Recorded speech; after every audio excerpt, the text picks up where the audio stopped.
Well, hello, hello, hello, hello. You join us here once again on a Tuesday here at the vidIQ house. My name is Rob, and I will be guiding you through the next couple of hours of YouTube channel audit live streams. This is completely interactive, and we use you as the medium for our content by submitting your channels through the description in this live stream, and we will be auditing your channels very, very soon. Just let us know if you are brand new here to this live stream or if you are a regular. We'd love to know where you are in the world, maybe what time it is and what temperature it is right there. Do let us know in the chat. Hang on.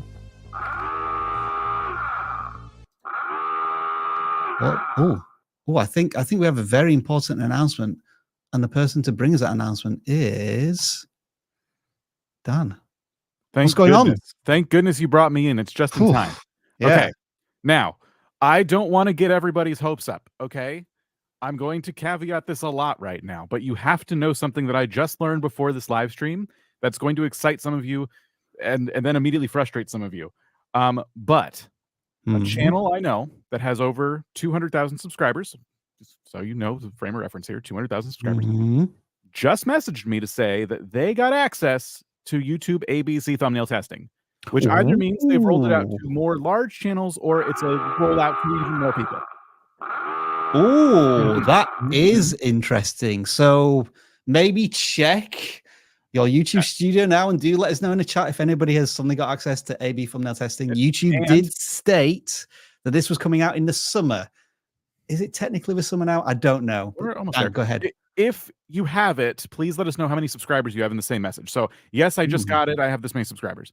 Because I'd love to know. I asked another person with over 100K. There's another one. Okay. All right. Ooh. They do not have it. I don't have it on my channel. So we have it at vidIQ. We've had it for a long time, but we're over 1 million subscribers. And I do think the sub count kind of matters when it comes to when they roll stuff out like this. So yeah. Oh, okay. Slavguard 1.9K has it now. Oh my gosh. Oh, this is interesting and exciting. I'm so excited. Well, I guess we should answer what the question is. Somebody's asking, Dan, do enlighten us. Yes. So, okay. This is why it might frustrate some of you if you do have it, because what you will be tempted to do going forward is make at least 3 thumbnails per video. And we can show you how we do this, because it doesn't have to be 3 radically different thumbnails, although it can be. But YouTube will automatically test those thumbnails at the same exact time. So sometimes a video will go out to somebody with thumbnail A, and sometimes a video will go out with thumbnail B. And as it's testing your video, it's going to take all the results of those tests and say, hey, thumbnail B is the winner. This is the one that got the most clicks, and therefore it's the one we're going to use on the video going forward. And it gives you so much valuable data. So if we ever give you advice that says, hey, why don't you try a new thumbnail, and you disagree, you're like, I hate thumbnails like that. Now you can at least try it and say, all right, I'll make it, fine. And you could try it next to the thumbnail you normally make and see if it does better. Like, it's so cool. You don't have to use, just like any YouTube tool, you can ignore it. You could just do one thumbnail, but people have been wanting this for a long time. If YouTube is finally rolling it out, 414 subscribers, and they have it. This is so awesome. Like, I'm going to check after the stream and see if I finally got it. Thank you, YouTube. Thank you, thank you, thank you. I think this is going to help so much, because it allows you to do things you wouldn't normally do. It allows you to test out concepts you wouldn't normally test on your channel, just to see, should I change my thumbnail style? We're going to talk about thumbnails all day, as we normally do. And now channels could have access to actually trying some of our suggestions without feeling like they're taking a risk, which I think is huge. Thank you, Dan, for bringing that, I guess, very exciting news. And hopefully it means that our video that we made 6 months ago on this is going to get some views finally, or more views than it currently have. YouTube call it officially the test and compare feature. So if it doesn't cover as A/B thumbnail testing, it's test and compare. Yeah. But yeah, exciting stuff indeed. Very, very exciting. So yeah, hello to all of you. We don't usually break news like that, but that is awesome news that Dan has broken for us there. And I did just want to go back to people who are saying hello in the live stream. So we have Guitarology coming in from Liverpool. It's 3 p.m. Cows and Sows, 10 a.m. for them. 9 Finger Wrenching, 9 a.m. where you are. The Ultimate G33 is from Scotland. Good luck in the Euros on Friday if you are interested in football/soccer. That is kicking off soon. Never misses a stream from Creaky, who is a registered trademark apparently in Wales. Hello to all of you. Thank you for joining us. Now, as Creaky just said, they are a regular here, but some of you might be new. And if that is the case, we do need to instruct you on how this live stream operates with this very helpful tutorial. Welcome back, creator. Here we go again. This is your weekly YouTube channel audit live stream. All you need to do is use the correct link in the description, fill out the form, and we'll consider your channel for review. That's right, channel reviews are free, but you can send us a super chat and watch us discuss your question live on air. If you submit your channel for review, expect the following. We will share with you our knowledge, experience, and passion as fellow YouTube creators. I want to do a quick shout out to all of our moderators who do an awesome job on the live stream every single week. You know who you are. And with the introductions done, it's over to you. What channels have you brought us this week?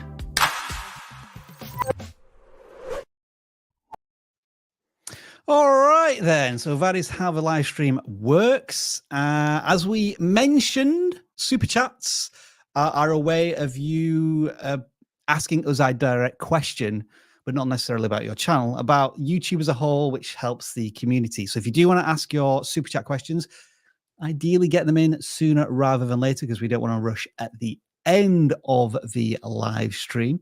But other than that, that's pretty much how your live stream is going to operate for the next couple of hours, and maybe with a few intermissions, a little bit of entertainment. But generally speaking, it's all about you and how to take your channel to the next level wherever you are on the YouTube journey. But what I will quickly mention is we have an exciting offering coming your way probably in the next hour, so do make sure to stay tuned. And then, Dan, I guess we have a question here just to address this before we move into our first channel audit. If you want to check to see if you have test and compare, go to any of your YouTube videos, try to change the thumbnail, click the 3 dots, and see if test and compare pops up. It's it'll look a little bit different, but the words test and compare only pops up when you click the 3 dots when you're about to change a thumbnail. So that's how you check. Okay. Is it worth just quickly demonstrating what we mean here? If I do that in the background and then just go to here, we can see one of our videos has a thumbnail there. Click. And it says view test report because we've already done a test. But one of the options would be test and compare there. But what I could also do here is click on it. You said that we did a test of 2 thumbnails. We could do a new test here. But it's generally video editor. Click on the existing thumbnails, and there should be an option there if you see it. All right, Dan, should we do some channel audits? Yes. All right, then. The first channel we're going to audit that came in on the forms, Dangerous Labs. And I do like the channel banner. Subscribe to get featured on the FBI watch list. That suggests that they're doing some rather unique and experimental chemical combinations. Oh, that's so funny. 629 subscribers, 5 videos so far over a 1-year period. And they seem to publish videos every couple of months. Just Dan, from like the initial thumbnails, titles, and I guess the channel banner, what are we seeing here? Love the sense of humor. I think this is one of those moments where I'm reminded of how important a good channel banner is, because I just from that want to watch one of these videos, because it's just so, like, I can tell the sense of humor from this person like immediately. This is the value of having like a solid channel banner, like taking it seriously. I like the thumbnails a lot. I think they're of a very, very high standard because they're easy to read and digest immediately. Don't digest any of this stuff. It's easy to understand them very quickly for your brain to digest them. Don't breathe this. What I like too is that they already have a big outlier video. It's from 8 months ago, but they don't have a ton of videos to look at right now. I'm guessing this is not their first stab at YouTube. I think this channel is probably born of a lot of study and research. Perhaps they had a different channel at one time. Perhaps they still do. Maybe this is a second channel. Because they're already on this like next level of YouTube. So really impressed. Interesting observation. I think we should watch maybe the first 10 to 15 seconds of his outlier, Dan, just to get an idea of maybe video quality. How to purify sulfur by recrystallization of xylens. It's so specific too. I would never think a title like that would like take off. I don't know if this is copyright music, so I'm going to kind of just talk over it a little bit because it's very dramatic. Whoa. Yeah. And 70 spectacular. I'm going to turn down the volume just a little bit there. 70 comments too. So we know the engagement's really good on this video. Now, this could be an example of maybe you need to kill your darlings a little bit here. That was cool, but I'd maybe like you to get into the video a bit now. It shows a bit more of like the context, but yeah, maybe like hey, it's me, half as long. The chemist. Welcome to Dangerous Lab, the safest place on the internet. In today's video, I'm going to purify elemental sulfur by recrystallization with xylene. Before we start, a quick disclaimer: do not try this at all. Okay, good job. Good job they got that in. Yeah. All right, we'll pause it there. I guess I just want to know why, because it's the title is one thing and people clicked on it and that's great. I want to know, like, as a layman, like, what is that going to do? And maybe they get to it later. I'm sure they get to it later because it feels like a pretty natural fit for the video. But yeah, I'm like sitting there like, but why do this? Like, what is it? You know, it's probably for science homework for somebody. I have no idea, but like, I don't know what those chemicals, I don't know anything about them. Like, but I'm interested. I loved the opening shots. I thought that looked pretty cool. I want to know more. I think I'm kind of wondering, is there a point in the video where there is a breakdown for dummies like me? And maybe Dan, that is kind of like something that they should consider at a channel level, in that how do you appeal to the layman and explain the why of all of these? Because there's that cool factor, like, oh, you've got my attention, but you haven't quite maybe created an information gap that takes me from what I know now to what you're going to teach me. Perhaps that leap is a bit too far, and why maybe the videos haven't really taken off yet, because the production values are high. It's a good presentation delivery. Maybe it's just a bit impenetrable for the average viewer. I think it depends. Like, the latest one is how to turn cooking wine to 100% ethanol. I'm guessing somebody who wants to do that knows exactly why they're doing it, but it's kind of that balancing act of, like, some of your content could just be interesting experiments. And in that case, I'd want to know what the use case would be. And some of the content might be just obvious to the people searching for it, and it's purely search-based, and you don't have to explain too much. Why would you do this? You know, because they looked for it. They know why they want to do it. So you wouldn't, the advice we're giving here is not like, maybe it doesn't maybe work for every single video, but I think it depends on your target audience. There's a difference between trying to get people in the door because they need to do this for some reason versus they want to just see something cool. And in that case of wanting to see something cool, I'd want more explanation. All right. The final thing I want to look at down here, they posted something which I find really quite fascinating on the community tab. You noted that there is quite a gap between videos. They've done 5 videos in a year, and there are months between publication. And this is why, I think. Quick update, already 90 hours into the new video, and they list the time they are spending on these videos. Wow. Which is like a huge investment. And so it's this conversation of quality versus quantity, etc., etc. So maybe, Dan, you want to go first here, because my question is right now is, I mean, if you love and have a passion for video making and you don't care how many views you get, then you can pour as many hours as you want into this. Yeah. But if you want to build a community out of this and have it sustainable, then maybe 5 videos in a year that take 100 hours each to make might lead to something called burnout. Discuss. So I'm just gonna, like, going through all of these, I think some of them are very important and they happen to be the longest parts of the process. Like a test run, probably important when you're dealing with chemicals and things like that. So 14 hours, fine. Editing, 23 hours is where I'm like, whoa. You know, how long is this video? Because if we're looking at a length similar to the ones we've already seen, because I think those were like 10 minutes or so, I would have to look again to be sure. 23 hours of editing on one video is a lot for, like, any video, I would say. I think, like, but we don't know what's going into it in terms of, like, what's physically being done. So maybe it's justified. It's just a lot.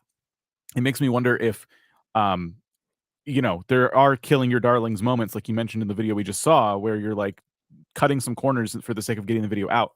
Maybe that's not important to them. Maybe they're like, no, I don't care how long it takes. This is what I enjoy doing. It's just that the views we're seeing, they are looking for a channel audit. How can you do better? It would help to have more entry points into your channel. And when I say entry points, I mean more pieces of content, because more pieces of content could reach more new people. More new people means more entry points. They're getting videos recommended left, right, and center, and they want to go through your whole back catalog. So yeah, there's not a big back catalog here. Some of that stuff, like the research you need to do and setting up the experiments and everything else, that obviously takes as long as it takes.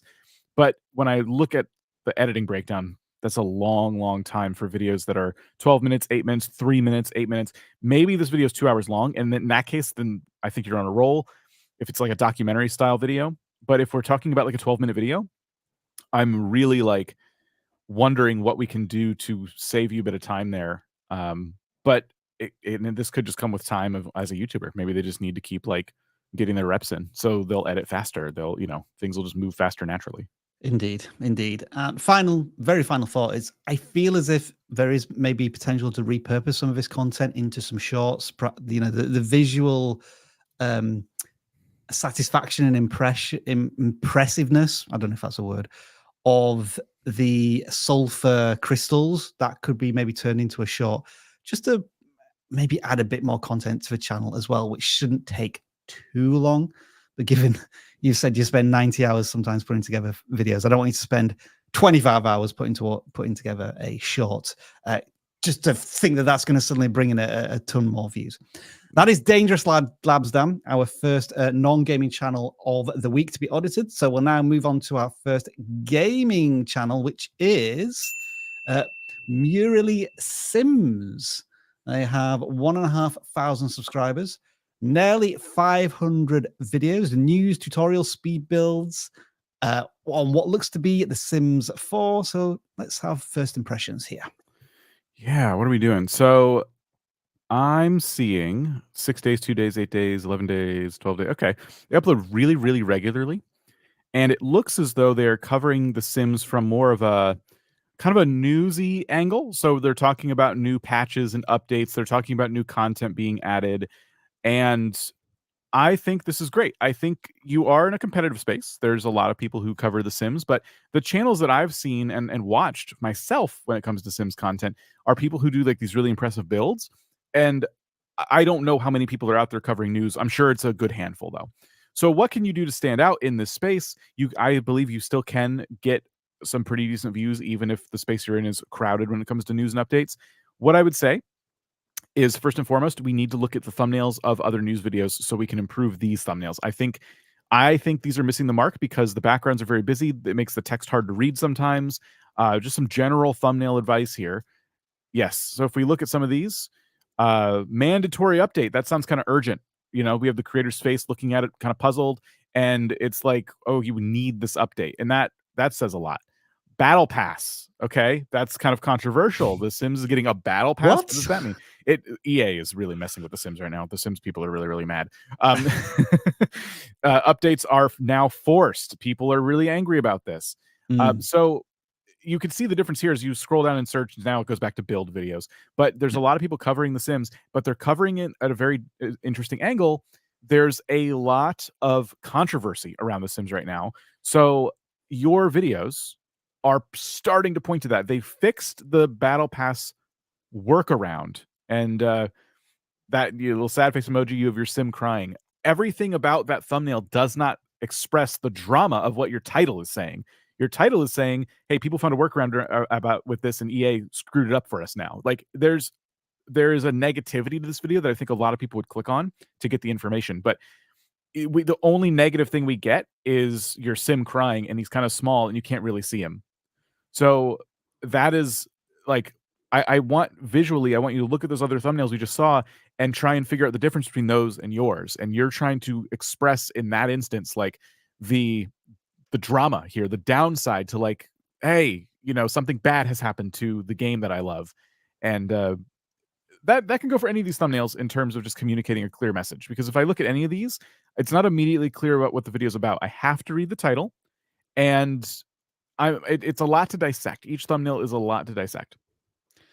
Well, Dan, I'm glad you didn't cover this point, because now I want to go into this in a little bit of detail, and maybe you've teased that this is one of the reasons why the community is really annoyed with EA at the moment. But on some of the thumbnails and some of the titles, you see the word ad. Like the very first thing in the title, ad. Oh, yeah. Ad. In these thumbnails, ad. And I was wondering, what on earth are they talking about here? So I did click on one of them. Yeah. And there was something fascinating in the description. I'm a member of the hashtag EA Creator Network, and thus, under UK rules, all content with Sims 4 gameplay must be considered to be an ad.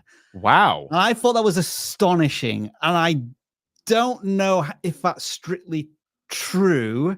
I would have to really research how accurate that is. But my assumption is if you include ad in a title or a thumbnail, that's like a big red flag for the viewer saying, well, you're telling me it's an ad. I'm not going to click on an ad.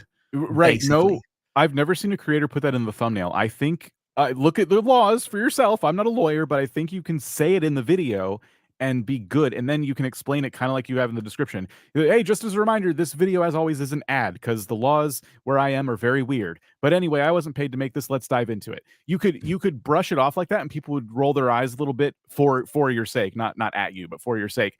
And then they would keep watching the video. But because the corner of their video says ad, now people are like, oh, okay, skip, because it looks like you were paid to make that. That is what an ad is. I was paid to make something.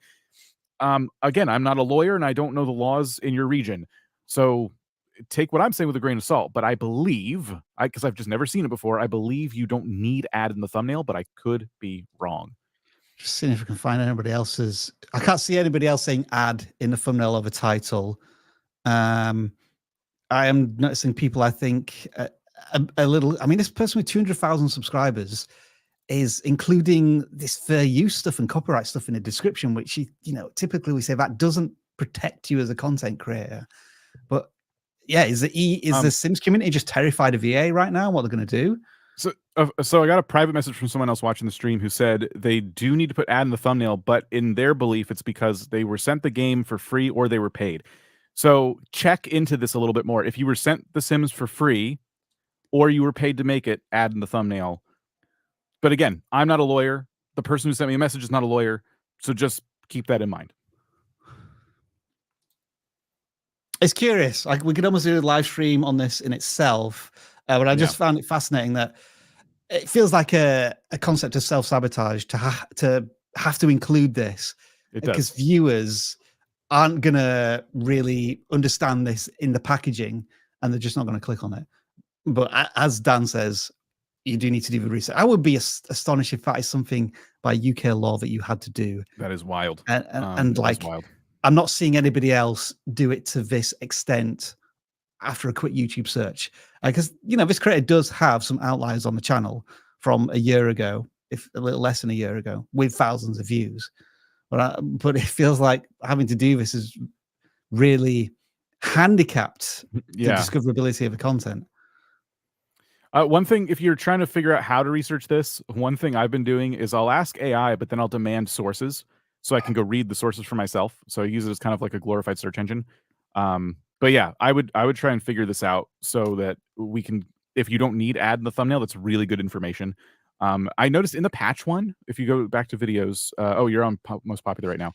Like some of these don't have it, but it's about The Sims because maybe it doesn't feature gameplay. Maybe it's just their face. And so it's a little different. But you could argue the background they're using is gameplay. This is so strange to me. Yeah, it's weird. And thanks for the shout out for vidIQ. That's cool. Oh, they're an affiliate. Yeah, they are an affiliate. So yeah, welcome to the creator family as well. But anyway, that is MuirlySims. Well, did we help them? Yeah, we mentioned thumbnails. Okay. We got really hung up there on that ad stuff. But it was a fascinating discussion. As you said, Dan, I think you included lots of interesting stuff prior to getting to that topic. But that is the first gaming channel. And now we need to do a little bit of housekeeping, which does include... Oh. Yeah, actually ensuring we are live. We weren't live this entire time? But also, at this point in the live stream, we like to just find out from our vidIQ family here what you do outside of content creation, because you do need that outlet. For most of you, it's video games at this point. So do tell us what video game you are currently playing, if that's what you're into. But if video games aren't your thing, then what is a pastime that allows you to decompress and go, not today, YouTube. I'm going to do something for me. Dan, what video game have you been playing recently? Wow. What have I been playing? I've been playing RuneScape still. That's always a go-to for me. There's just a lot of games announced. So I will say that I did not watch the Xbox Game Expo or whatever they call it, but I heard about it later. There's one game they announced that I'm very excited about, and that's Fable. they're redoing Fable, and Fable was one of my favorite games, and it was just criminally way too short, the first one. So I'm excited that there's a new Fable game soon. Well, probably in like 2025. Dan, if you want to click on some more people playing video games, a lot of people actually not playing video games there, so which is fantastic. I can't remember if I mentioned that I'd moved on to Jedi Survivor, an EA game. I don't know, maybe that's blasphemous in the gaming community right now, but I am enjoying it. I'm enjoying it as much as the first game. And I was pulled in by the PSN summer sale that they do, Dan, where there was like 30% off of PSN Network. So I've re-upped for another year. So maybe I'll get into some old PS2 and PS3 games once I've completed Jedi Survivor. And outside of all of that, I've been continuing to enjoy 3D printing. That is my new craze right now. I don't know if you've noticed, but their new 3D printed stuff, a like button on top of a YouTube logo. I have a fake gold play button up here. And surely if you're a regular here at vidIQ, you would have been on the community tab and seen this plaque today, newly minted from YouTube, to say that I have a 3D printer, and I'm going to flex it as much as I can. Very, very nice of YouTube. Yeah, honestly, very, very nice of YouTube. Maybe not. So yeah, 3D printing is my thing right now. If anybody needs a green plant pot, I have lots of filament that I can't use for anything else, because I didn't realize that with different filaments you can't mix types.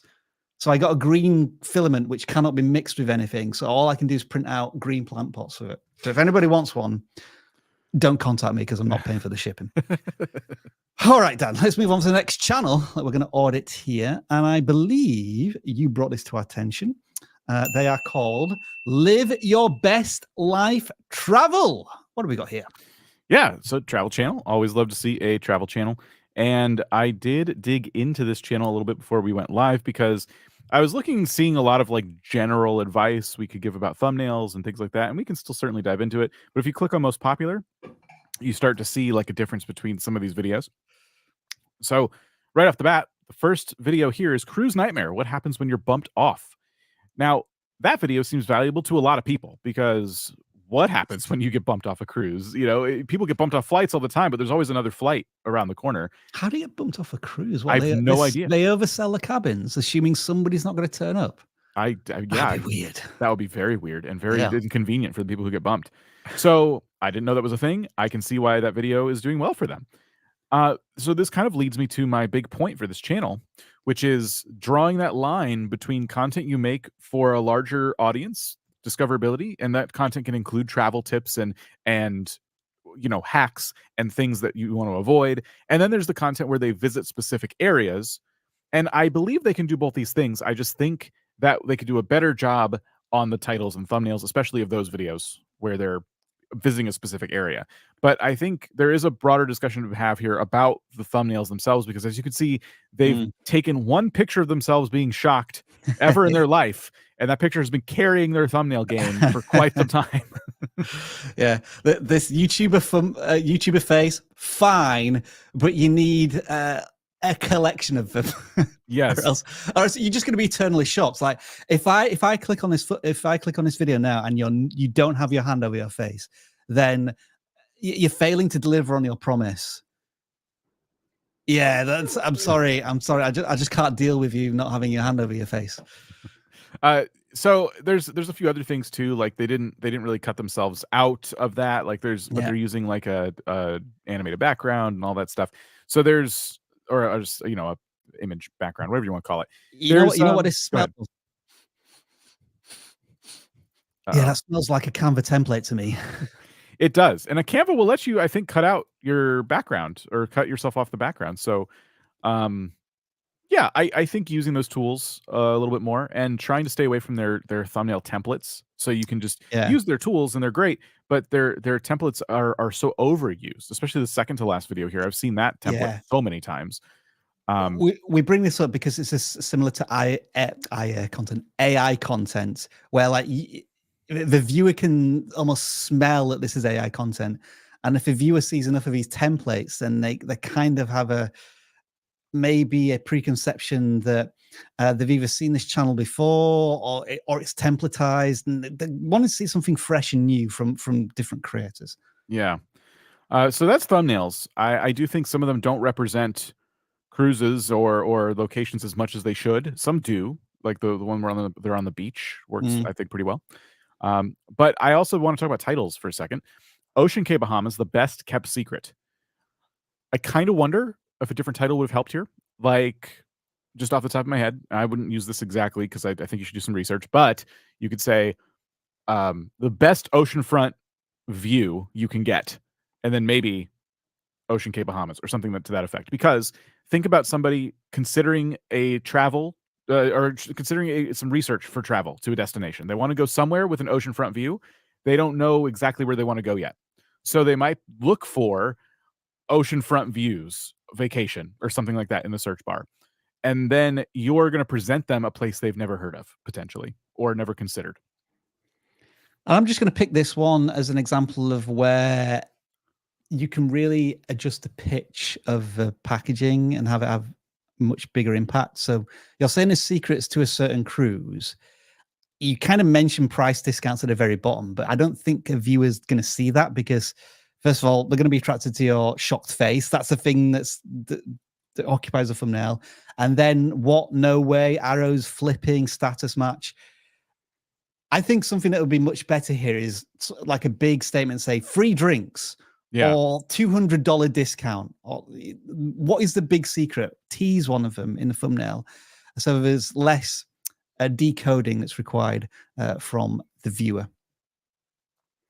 Yeah, that just one statement to tease something. You don't have to put the entire video in the thumbnail. We have status match, price, discounts. What? No way. It's so much bits of text everywhere. We're starting to puzzle the whole script together of the video because now we know all the big topics you want to cover. Just give us one thing. Now, Dan, give us your best rewind sound effects because I haven't got one. Blah blah blah blah blah blah blah.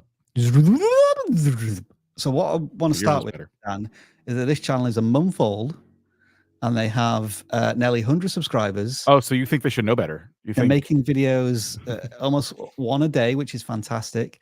They have custom thumbnails, they're focused, and they've already had some breakthrough videos. And so I just want to mention all of that as positives because we kind of laid into the channel there. And I didn't even realize that I think that's right. They started in March the 4th. Oh, no, hang on. That's 10 2014. hang on. Let me just get this right. This is all of their videos, isn't it? And shorts. It is all of their videos, some shorts as well, but they have been making long form videos for just a month. So I almost feel as if we've gone too hard in on like the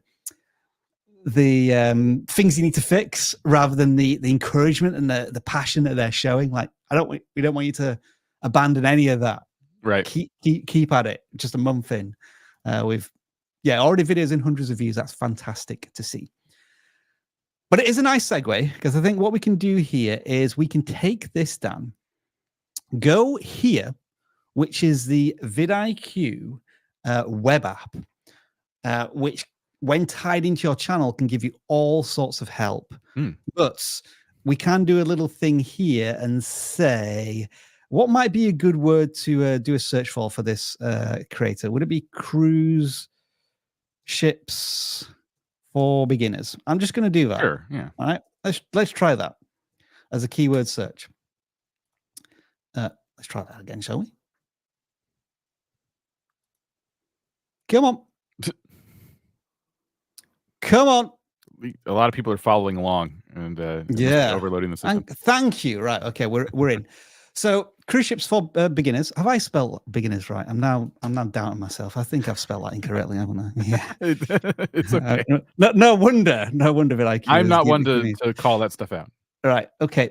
I'm just getting this completely wrong. Let me just do. Dearie me. Right. Let's try that again. So, what we can do here with this keyword search, I've just done very quickly cruise ships, is there's this questions panel here. And I'm thinking that for a creator like this who wants to find the most common questions asked for cruise ships and like the biggest total addressable market is do a search like this on the vidIQ keyword research tool, and then scroll through and see like what can be really useful here for the average person who wants to go on a cruise ship. And I'm sure there's questions about do you get sick on a cruise ship? Like why some people hate cruise ships, and what makes cruise ships safe and stable and that type of thing. There are some quick search terms that you can put in here, and it generates hundreds of different options for you. Now, if it was your channel and we went to today, then this is obviously for vidIQ, and it's giving us all information about how to grow our channel. It's giving us like tons of daily video ideas. If I wanted if I was really struggling for what video I was going to make next, because vidIQ already has a lot to understand about our channel, then they can give us all of these suggestions, and we can click into them, we can save them. There's some that have high potential, and this is every single day that we would get all of these video ideas. If I wanted to do something else, such as have vidIQ review my previous thumbnails and titles and tell me what I'm doing right on some of these, then I could click on and it give me feedback about the elements and how intriguing the title is, and all sorts of helpful information because it's tied into my channel. As you can see down the left-hand side, there are so many more options here through the vidIQ web app. Now, why am I telling you all of this?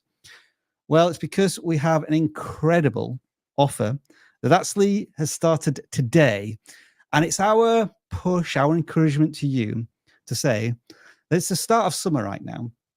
So how can you take your channel to the next level by the fall, by autumn, over this 3-month period? And what we're doing is an incredible offer, which I'm going to show you on screen now. If you do want to scan this, there, you see that QR code in the top right corner. You can either scan that, or there is a link in the description at the very top of the description, which will give you a 7-day free trial of unlimited access to vidIQ, plus 50% off our annual boost plans. So it's a double-decker of fun stuff to help you grow your channels. Let me just repeat that: a 7-day free trial, and if you think vidIQ is cool and you want to invest, you get 50% off that annual plan. All you need to do is click the link in the description, and it should automatically apply the discount to your channel, obviously when you signed into vidIQ, or sign up if you need to. So that was just a little peppering of some of the tools here we have at vidIQ to help you grow your channel. And with that, Dan, if I have your permission, we'll move on to the next channel, which we're going to audit, that calls themselves the Geek Figure Fan. They are approaching 1,000 subscribers, a big milestone on the journey to ad revenue for monetization. Maybe they're already in the YouTube Partner Program, the Light Edition, where they can get super chat, super thanks. But getting close to a next milestone, and they are news and reviews on figures. Now, I know, being a 1990s, 1980s wrestling fan of that nostalgia, there is a big interest in the old wrestling figurines. But this is just kind of expanding it out to all of the classic cartoons and TV shows. I'm seeing Ghostbusters, I'm seeing Teenage Mutant Ninja Turtle figures. So there's definitely a channel focus here, with what I would say are, generally speaking, decent thumbnails, sometimes a little bit busy, but some decent views here and there. Often several hundreds, occasionally over 1,000, but also some under 100 as well. So like spiky views here and there, depending on, I guess, what model or TV show, cartoon series they're covering. And that's my introduction to you, to the channel, Dan. What are your impressions here? Yeah, this is a really interesting, different levels in terms of views, right? Like Ghostbusters is doing very well for them. Teenage Mutant Ninja Turtles is doing very well for them. Then like the X-Men stuff, not so much. And it's like, okay, is that an X-Men problem, or was it the pitch, the packaging of the video itself? Yeah. You know, maybe it said 2019, so maybe it just wasn't old enough, so it's not as impressive. I don't know. I'd be asking myself so many questions about some of these. Something about most popular then, we're seeing Indiana Jones, we're seeing Ghostbusters, we're also seeing the Batman, DC comics. So they are able to jump from IP to IP to, yeah. IP, yeah, that's a good way of putting it. Intellectual property to intellectual property. But as you say, sometimes they just hit a roadblock with some videos that don't perform well at all. So let's try and dissect why that might be. I'm wondering if it's a case of the packaging sometimes is a little too overly explained, whether it's through the titles or the thumbnails. Yeah. Oh, are you going to click a video? I wasn't. No, I was just. Okay, sorry. I was just taking in the different thumbnails. So yeah, Hasbro Ghostbusters Plasma series is over. So it's kind of a news video. That's really interesting. 7.7K views on that. So when there's like some news to cover, that seems to be doing pretty well. But I kind of wonder. So if you're a collector, do you think you would also collect? So if you're collecting DC stuff, would you collect Marvel stuff? I don't see why not. I don't see why I wouldn't try, you know, jumping around to different IPs to see just what, you know, what works, what doesn't. But that X-Men video is the one that's sticking out like a sore thumb to me. I'm just wondering why it didn't do as well. And I have to imagine, because if you look at the Ghostbusters one right next to it, it says Plasma Series 1984 review. And when something is older like that, now you have something really cool. You have a bit of a relic there. But if you're looking at something from 2019, it's probably a little less exciting, urgent. Like people could probably get their hands on that today. So that's the only place where my brain is like, maybe it's not an X-Men thing. Maybe it has to do with how old something is, because it adds to the gravitas of the entire video. And potentially a format thing, as you say, like nostalgic models are more interesting, because we have another Marvel one down here, which does have some X-Men characters in it as well, along with other Marvel characters, which didn't do too bad, 600 views.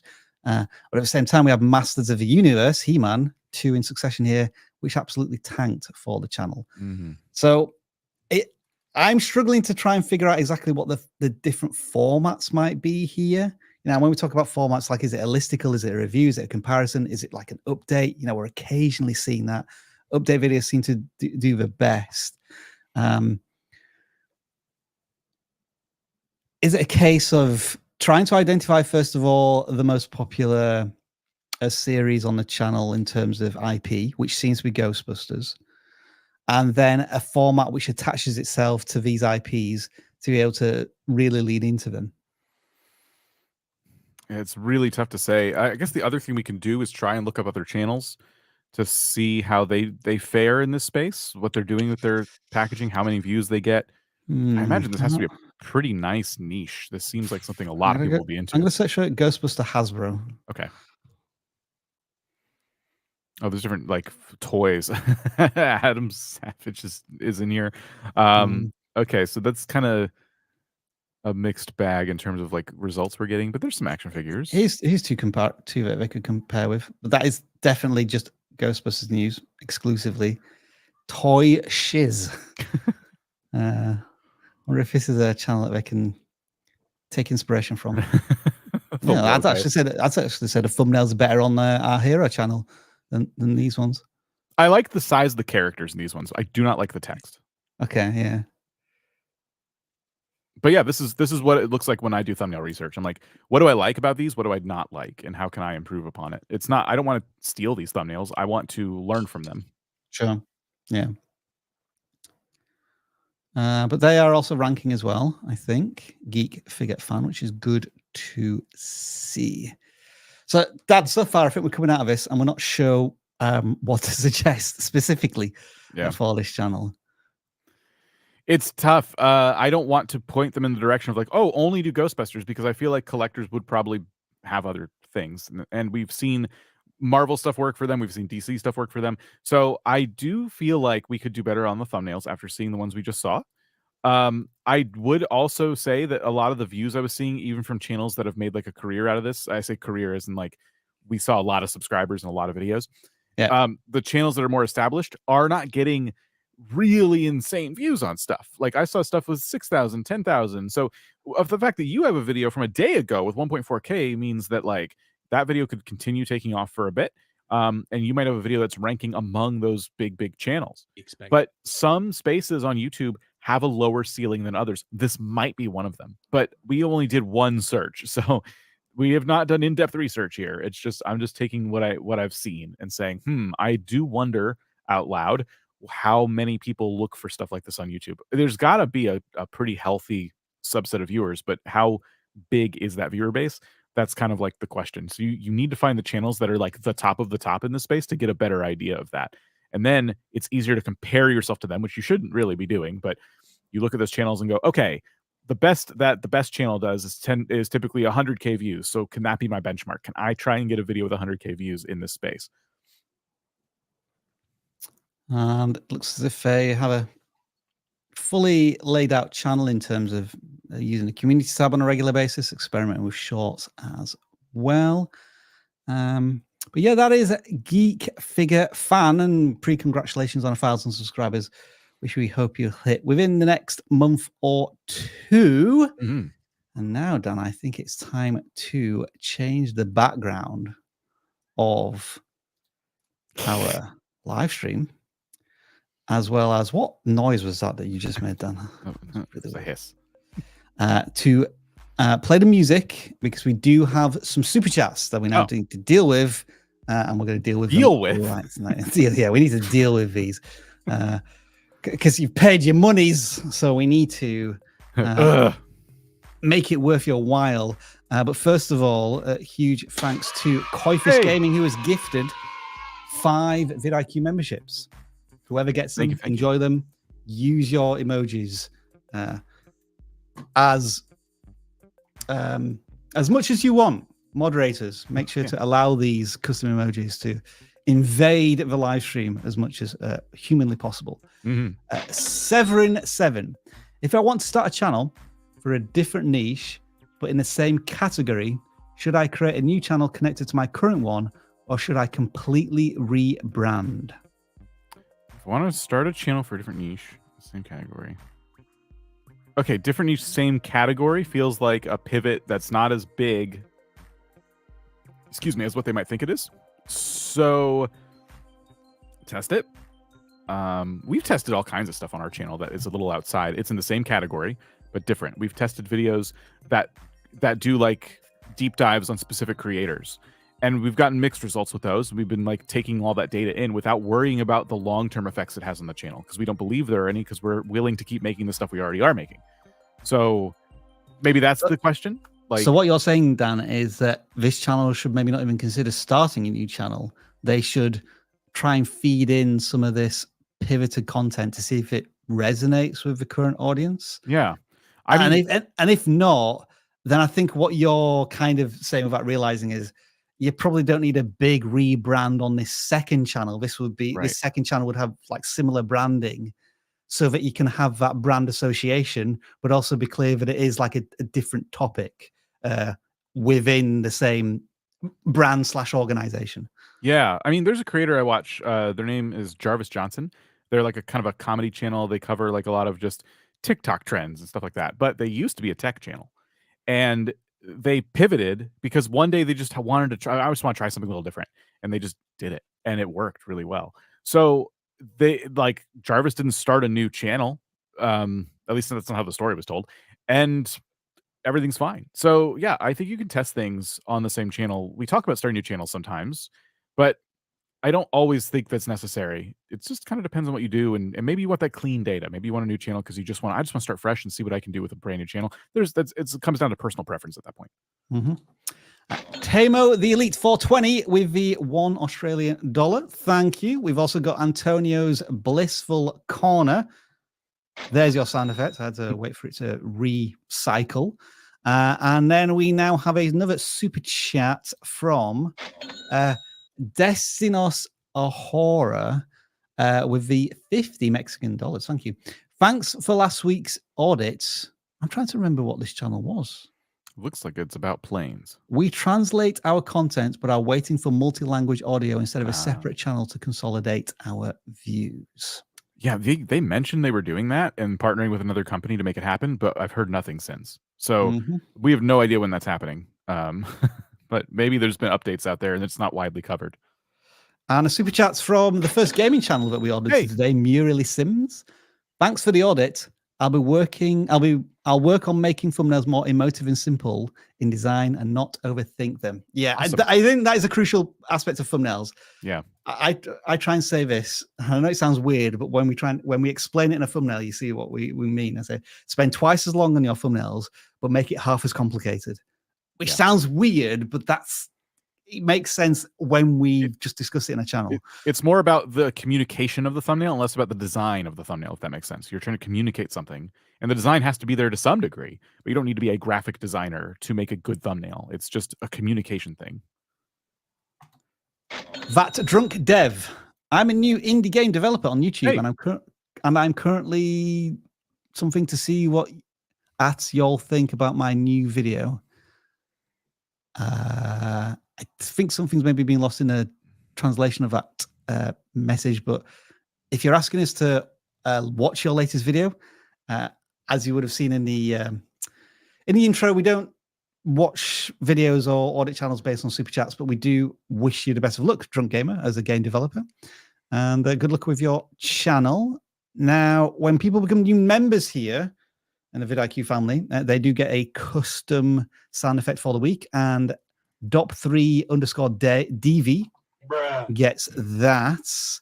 The question coming in from Pearl Benephilim. Hope I've said that somewhere near right. I have a comic dub 1 to 2 minute video, but I want to use it as an intro to a normal video. Would it be best just to scrap it or add it in? I'm so hung up on comic dub that I don't know how to answer. No. I have a comic dub 1 to 2 minute video. Okay, so wait a minute. Let's just assume, regardless of what comic dub is, let's assume that you're trying to use a 1 to 2 minute video as an intro to another video. Because that sounds like a long intro. Yeah. I'll keep an eye out to see if they clarified anywhere what a comic dub is. Big, that would have to be kind of like a big video essay to justify using an entire video for an intro to something.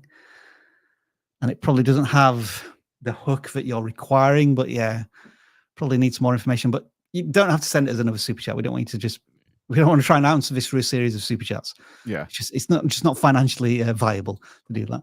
iPhone Chris with a $1 super chat there, and we have Perp Ghost with a $5 super chat. Hey, vidIQ, thank you so much for the help you've provided. Last night I hit 200,000 subscribers. Wow. Congrats. And they deserve one of these.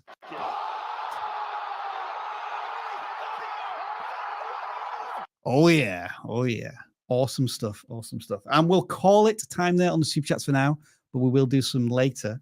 What we'll also do at the same time, folks, is something I like you all to celebrate every single week. Oh, before we move on. Dan has Pearl something got to back add. to us. I just didn't want to miss this. It's a voiceover basically related to why I rebranded in the past, but with some lore. Okay. So they want to explain why they rebranded their channel in the intro of a new video, I think. This sounds like TMI. It does. I would do this on a community tab post for the people who are already like diehard followers of yours, because this could go out to a lot of new people and they're not really going to be in on everything that's going on. So I like shorter intros. I feel like you don't need to do this, but we also respect that we don't fully understand the context here. I just think that this could be a community tab post. All right, sorry to interrupt you. No worries. So what I was going to say is that we really encourage you to celebrate your success here at vidIQ, and it just so happens we have a free tool that will allow you to do this. And so just right next to the offer, which remember gives you a 7-day free trial, 50% off, this is a free tool, and if you click it, it shows you your latest achievements. Or if you want to go extreme, down on the left-hand side, once you've installed the vidIQ browser extension, you can click on achievements, and it will give you all of your most recent achievements and allow you to print them or share them. So, for example, I could click here and we can celebrate the fact that vidIQ has reached 150 million views, which is incredible. Now, what I want you to do is share them on Twitter or X or Twix using the hashtag vidIQ milestone. And if you do that in the next hour-ish, maybe next 30 minutes, we're going to celebrate and shout out some of your milestones on Twitter. So make sure to include that milestone and then share the certificate like has been done here. And we'll give you a shout out in the next hour. But until that time, Dan, I think what we should do is bring in my old favorite, but not necessarily yours.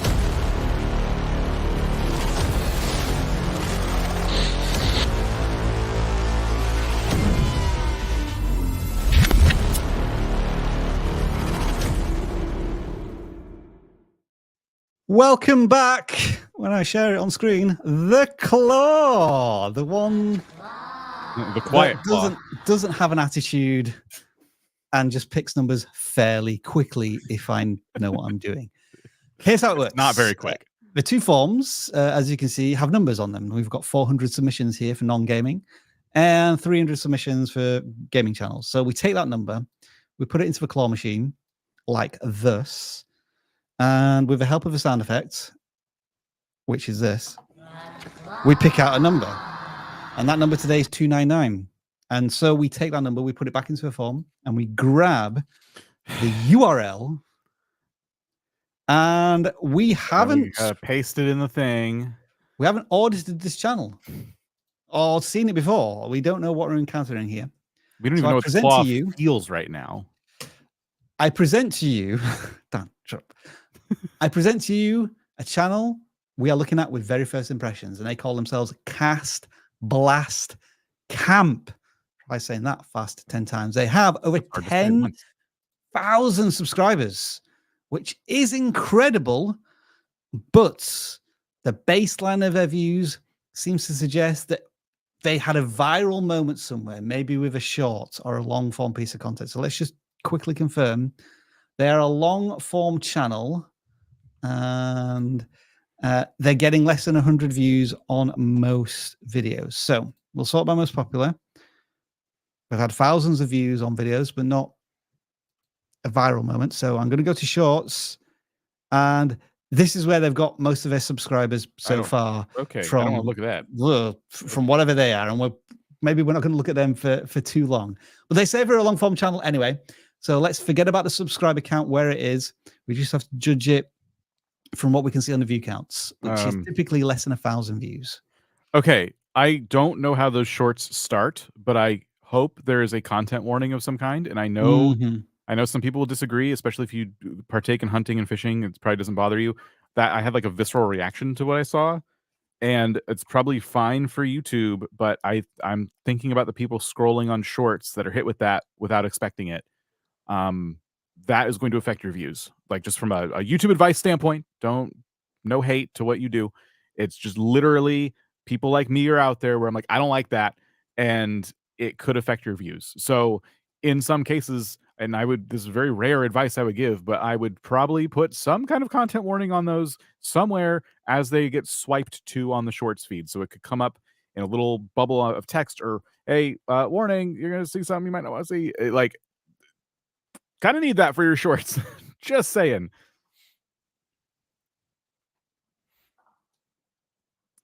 Anyway, as for long form videos, that's for long form videos, Dan. The latest two thumbnails show the catch pretty big in the thumbnail. I think their second thumbnail is probably better for this because the fish, they put like a drop shadow. It's easier to see.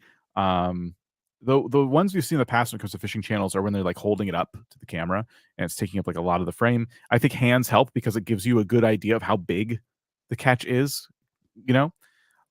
Some of these, it's you're not really sure. Is this like a really big fish, or is it kind of small? It's hard to say. And I'm guessing, I don't know this niche too well, I'm guessing bigger is better. Just in terms of views. Yeah. What are you seeing?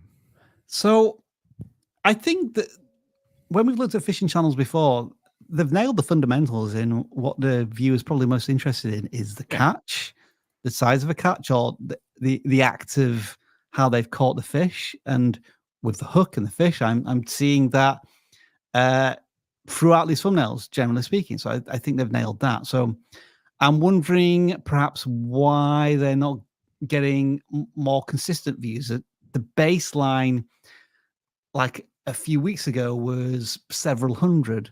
And then recently, in the last 2 weeks, it's been less than 100 on a couple of these. And is it the titles that are just not adding to the intrigue here? Fishing after floods with live bait lands 2 personal bests. I don't know. Maybe is that too much information? How could they repackage that to say that it's something kind of a bit more exciting and interesting? Which video? Fishing. I'm thinking of this one, like where the thumbnail, as we said, was pretty good. Yeah. But view wise, it hasn't really got any traction. So I was wondering if a title was maybe too over explainy, or just maybe 2 PBs throw out the discoverability of it. Is that a term that people who fish understand inherently? Is that like if it is, then I don't mind it, but I've never seen it. We've looked at a handful of fishing channels. I've never seen someone describe something as a PB. So I'm guessing it's personal best. It's their personal best catch size or something like that. So that sounds like slang that maybe fishers use sometimes, but I'm not sure if it's not immediately obvious to the target audience. It could slow you down a little bit, because this is kind of there's a lot to take in with that title. Okay, an area flooded. You're fishing with live bait, and you caught something. If I don't know what PB is, you something was maybe successful, but yeah, that is like where I'm hung up. So do we think this is, I guess, forgive the pun, does this slap us in the face more clearly, almost with a fish, in that big hooks, big baits, big fish? I can understand that as I read it. Yeah. Along with the thumbnail. If it is personal best, then like I have to ask myself, like, do I really care as a new viewer about your personal best? Probably, yeah, that's a fair point. Probably not. Like I just care about the more of the metrics of the catch themselves. That's why I said having your hands in the thumbnail helps, because that fish could be very tiny. If that's your personal best, I'm not as impressed, right? So like there's a lot to kind of like consider for a new viewer who hasn't seen the video yet and doesn't know you, and anything about your personal bests, or doesn't have that attachment to you or anything like that. Oh, this is interesting. They're doing what I would guess is just live streams of fishing. That's pretty cool. The probably gets a lot of really good footage, a lot of clips. 11-hour live stream, that goodness. Yeah. But people will watch. People will hang out with you. That's really cool. We can always ask an additional channel reviewer to see what they think. Who's that? I didn't know if you knew anybody. I was hoping you were going to press a button down, but obviously I'm going to have to do it. Yeah. There we go. I thought you were going to play the Windows sound and then I'd push the button, but you just did the Discord sound. It is not somebody joining your Discord. It is the sound effect I just used to welcome Travis. Hey, I'm glad to see we're as organized as ever. Hey, come on now. How goes it? It's good. Pretty good. We're just wrapping up this channel audit, Travis, and we thought we'd appreciate your input here. A fishing channel which has had some viral shorts, but they call themselves a long form channel, and the long form videos are getting often sub 100s, sometimes several hundreds.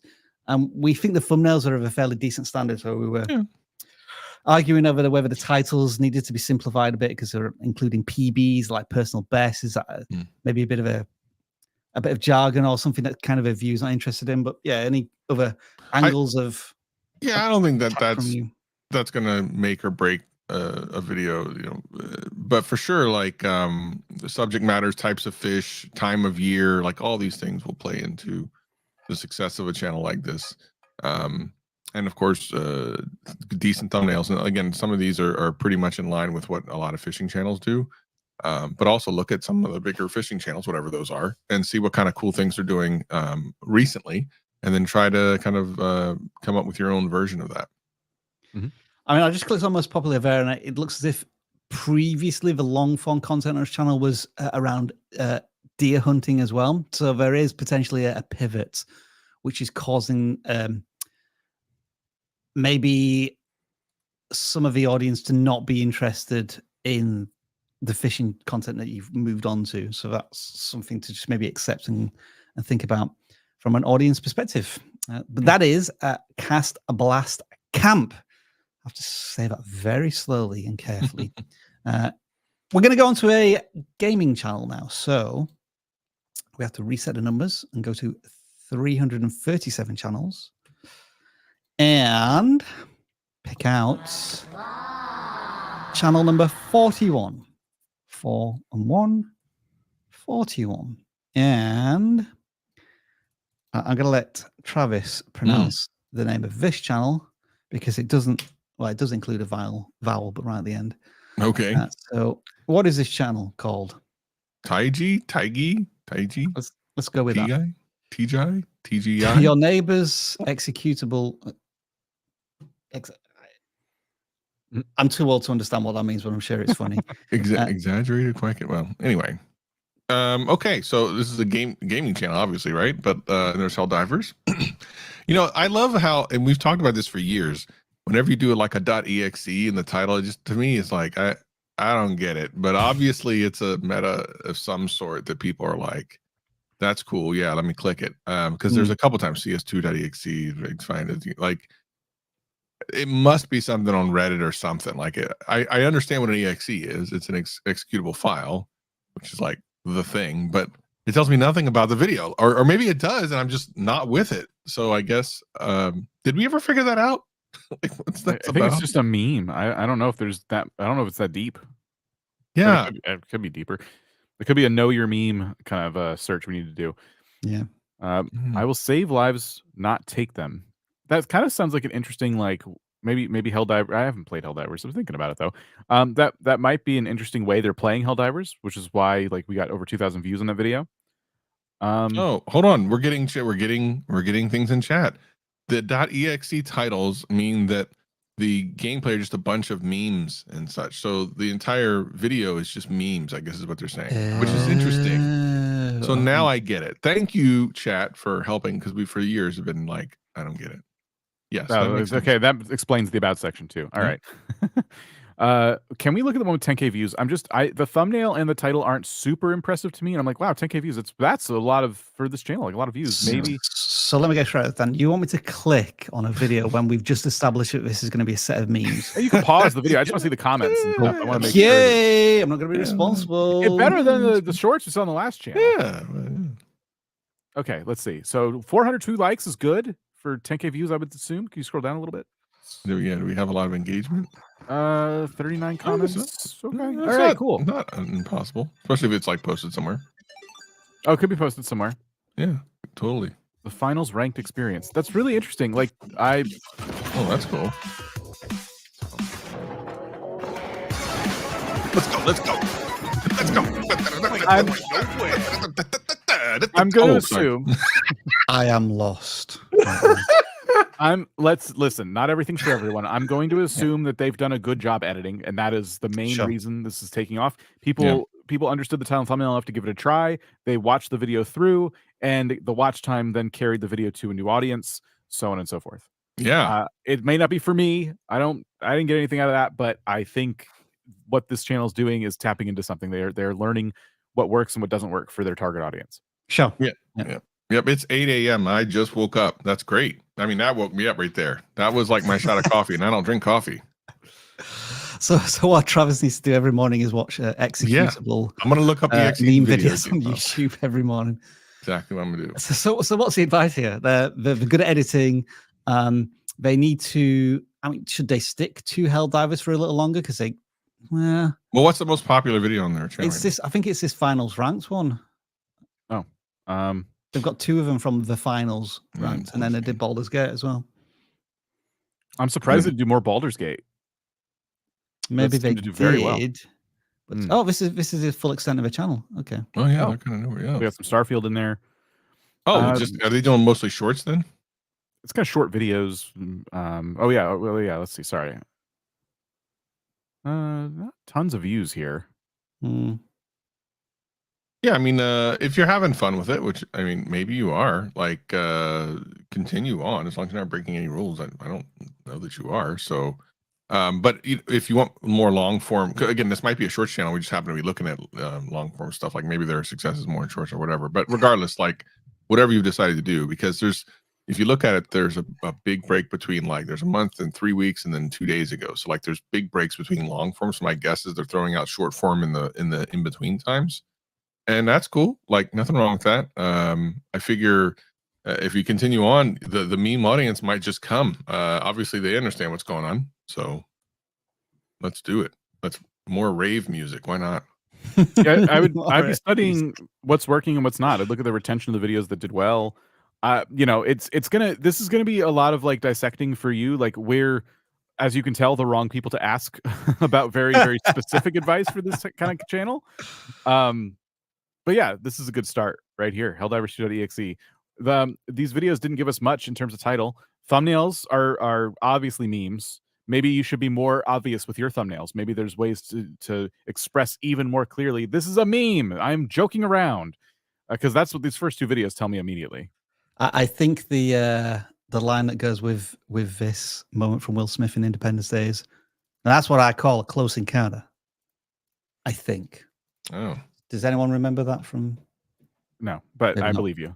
Welcome to Earth. But that had over 1 million views for a channel that had like 300,000 subscribers. Yeah. So we're definitely onto something in terms of, I think, the thumbnail. If it's very clear what you are doing, like a funny thing, it's like any other video on YouTube all of a sudden. Like when people look at it, do they understand what they're about to click on? Because if it says I will save lives but not take them, helldivers2.exe, are they kind of expecting what I was expecting, which is a bit of a challenge video where you're doing the opposite of what you're supposed to do in Helldivers, you know?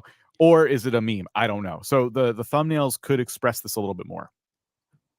To summarize, this is a decent dank meme channel, and I love inside jokes. Love to be a part of one someday. Yeah, we just can't get it. Just can't get it. But you get the one where it's like, "Hello, fellow young kids." Yeah, you know, yeah. You gotta get that one. I thought we did okay. We eventually got there. Dan, you did sterling work. Me, not so much. What number was that? I wasn't paying attention. 271, and I forgot to reset the numbers as well. But oh well. My claw doesn't mince words. Thank you. All right, we've got a horror reactions channel. Horror films, TV shows, I would assume. And I'm sorry for. Shut up, James. Shut up, James. We've got to call the channel in that style whenever we mention it. So, Dan, I present to you. Shut up, James. 3,000 subscribers. View counts look fairly stable and healthy with some outliers. And you know, it's one of those channels where the outside of the horror season, Halloween, we're in the middle of summer, yet they're still covering horror content and not doing too badly either. Yeah, I mean, well, we're a few months away from October, so you know, as year's almost over. So as time goes on, cringe. You know, it'll be easier to you know, get some views. There'll be more views coming out. I think these are very healthy view counts, especially for when these videos are uploaded. The subscriber count on the video, or the subscriber count on the channel. This is very, very strong work, especially in the last couple of videos here. Look at that. Although they did getting some outliers. They did watch the Ewok adventure. I'm assuming that's not a horror. Depends on how you feel about Ewok. True. Well, I'm wondering why the audience didn't react as well to that one. I think there's a pretty obvious answer to that question. Travis does not like Ewoks. No, it's not. I like Ewoks. I think they're cute, but I don't think they're horrific in any way at all. It is kind of a different video, right, than some of the other stuff they've done. So it might explain it. Oh, here we go. Wow. Oh, this is all very old content and trailers. Were these movies trending more, perhaps? Wouldn't have mattered 9 years ago. There was nothing on the internet. It's like, oh, I watch these channels. Yeah. One way of That looking is at it. true. It is interesting. Like if these movies on the popular side were literally more popular movies, and the ones they're watching now are they're just kind of like hoping that the movies get popular. That's kind of like when people play indie games on their channel and they hope the indie game gets popular so they can get popular. You know, it's kind of like you're covering something that's not a trend, but you hope it becomes one. Or you yourself become the trend, which is Yeah. the ultimate, right?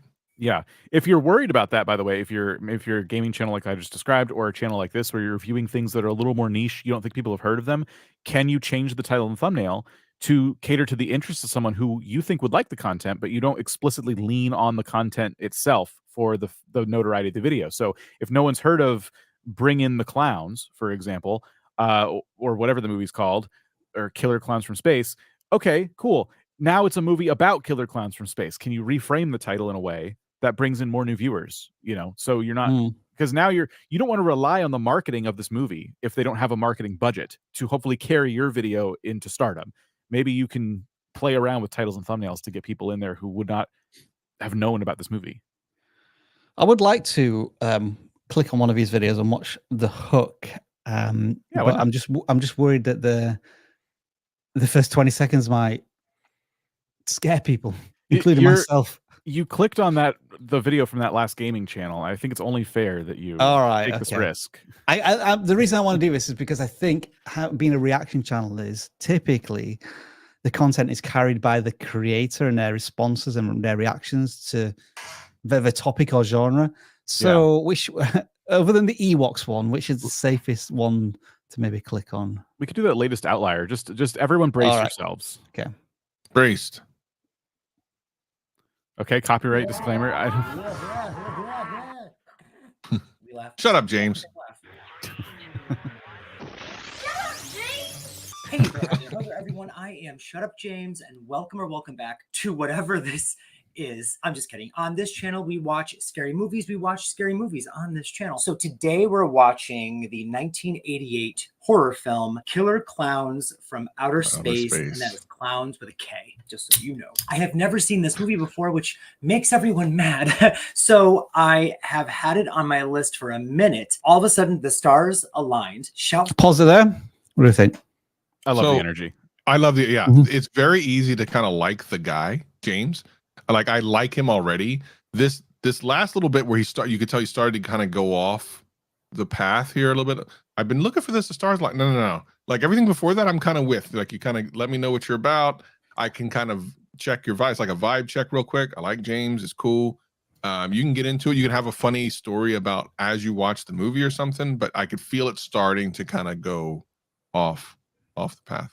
A little bit. So with that being said, Travis, given that the length of each video is roughly between 45 and 35 minutes, would that suggest that they maybe needs another round of editing just to just trim off some of the fat, make it be a bit more ruthless, a bit tighter in terms of the edits? Yeah. Is that a shot at me, Rob? I mean, I'm not the one editing these things. Not at all. No, just kidding. But yeah, you're 100% right. I think like the intro is pretty good. Like I said, it started to feel like it was veering off. It depends on how deeply you're watching this movie and stuff, and how much of it is my guess is the majority of this isn't like, okay, let me see what your review is. It's like, entertain me while I'm watching watch this video, right? So if it's always entertaining from moment to moment, then it's probably okay. But otherwise, like, yeah, get rid of some of the stuff that's not as entertaining. So what we're saying is, Shut Up James needs to become Russell Crowe and shouts, "Are you not entertained?" every minute or two to make sure that the audience is still engaged. Yeah, good stuff though. Definitely do it. I like the energy. I do. I really do. A lot of potential. Let's pick a gaming channel. Channel number 20 is up next. Picking from like the earlier end of the forum with gaming channels today. Find the URL and then drop that URL into the browser. Oh, I think Severin 7 sent us a super chat, right? Yeah. What was their super chat now? I'm trying to remember. We deleted it. What? Well, we got rid of it. So we answered it, but then we deleted it. Anyway, why would you delete it? I don't know. Why would you? Well, we unstar them so we can make sure. we need to That's do not repeating them. deleting it. we read it out and answered it. I just can't remember what the question was. I think it was the second super chat of the day. I can where look at fun activity. meets competitive. I think. Oh, it's still here. If I want to start a channel for a different niche but in the same category, should I That's create what I a thought new it was. channel, Okay. connect to my current one, or completely rebrand? And we said maybe you just test out the new content. Yeah. The baseline is they're very consistent. They're getting between 100 and 300 views per video, maybe sometimes a little bit more. I still can't work out what the game is, or if it's a particular game or not. Yeah, there's a lot. This NTG, try thumbnail yeah. they're doing is really hard to. Cows and dragons. Your opponents won't like this. Surprise. MTG Magic the Gathering. So they're saying that they have a game that's not in the same category. Now I'm assuming you want to pivot to like Pokemon cards or something. Which I could see now. I could see why you'd be asking that question if that's true. Yeah, I would 100% like start a new channel for whatever this other thing is.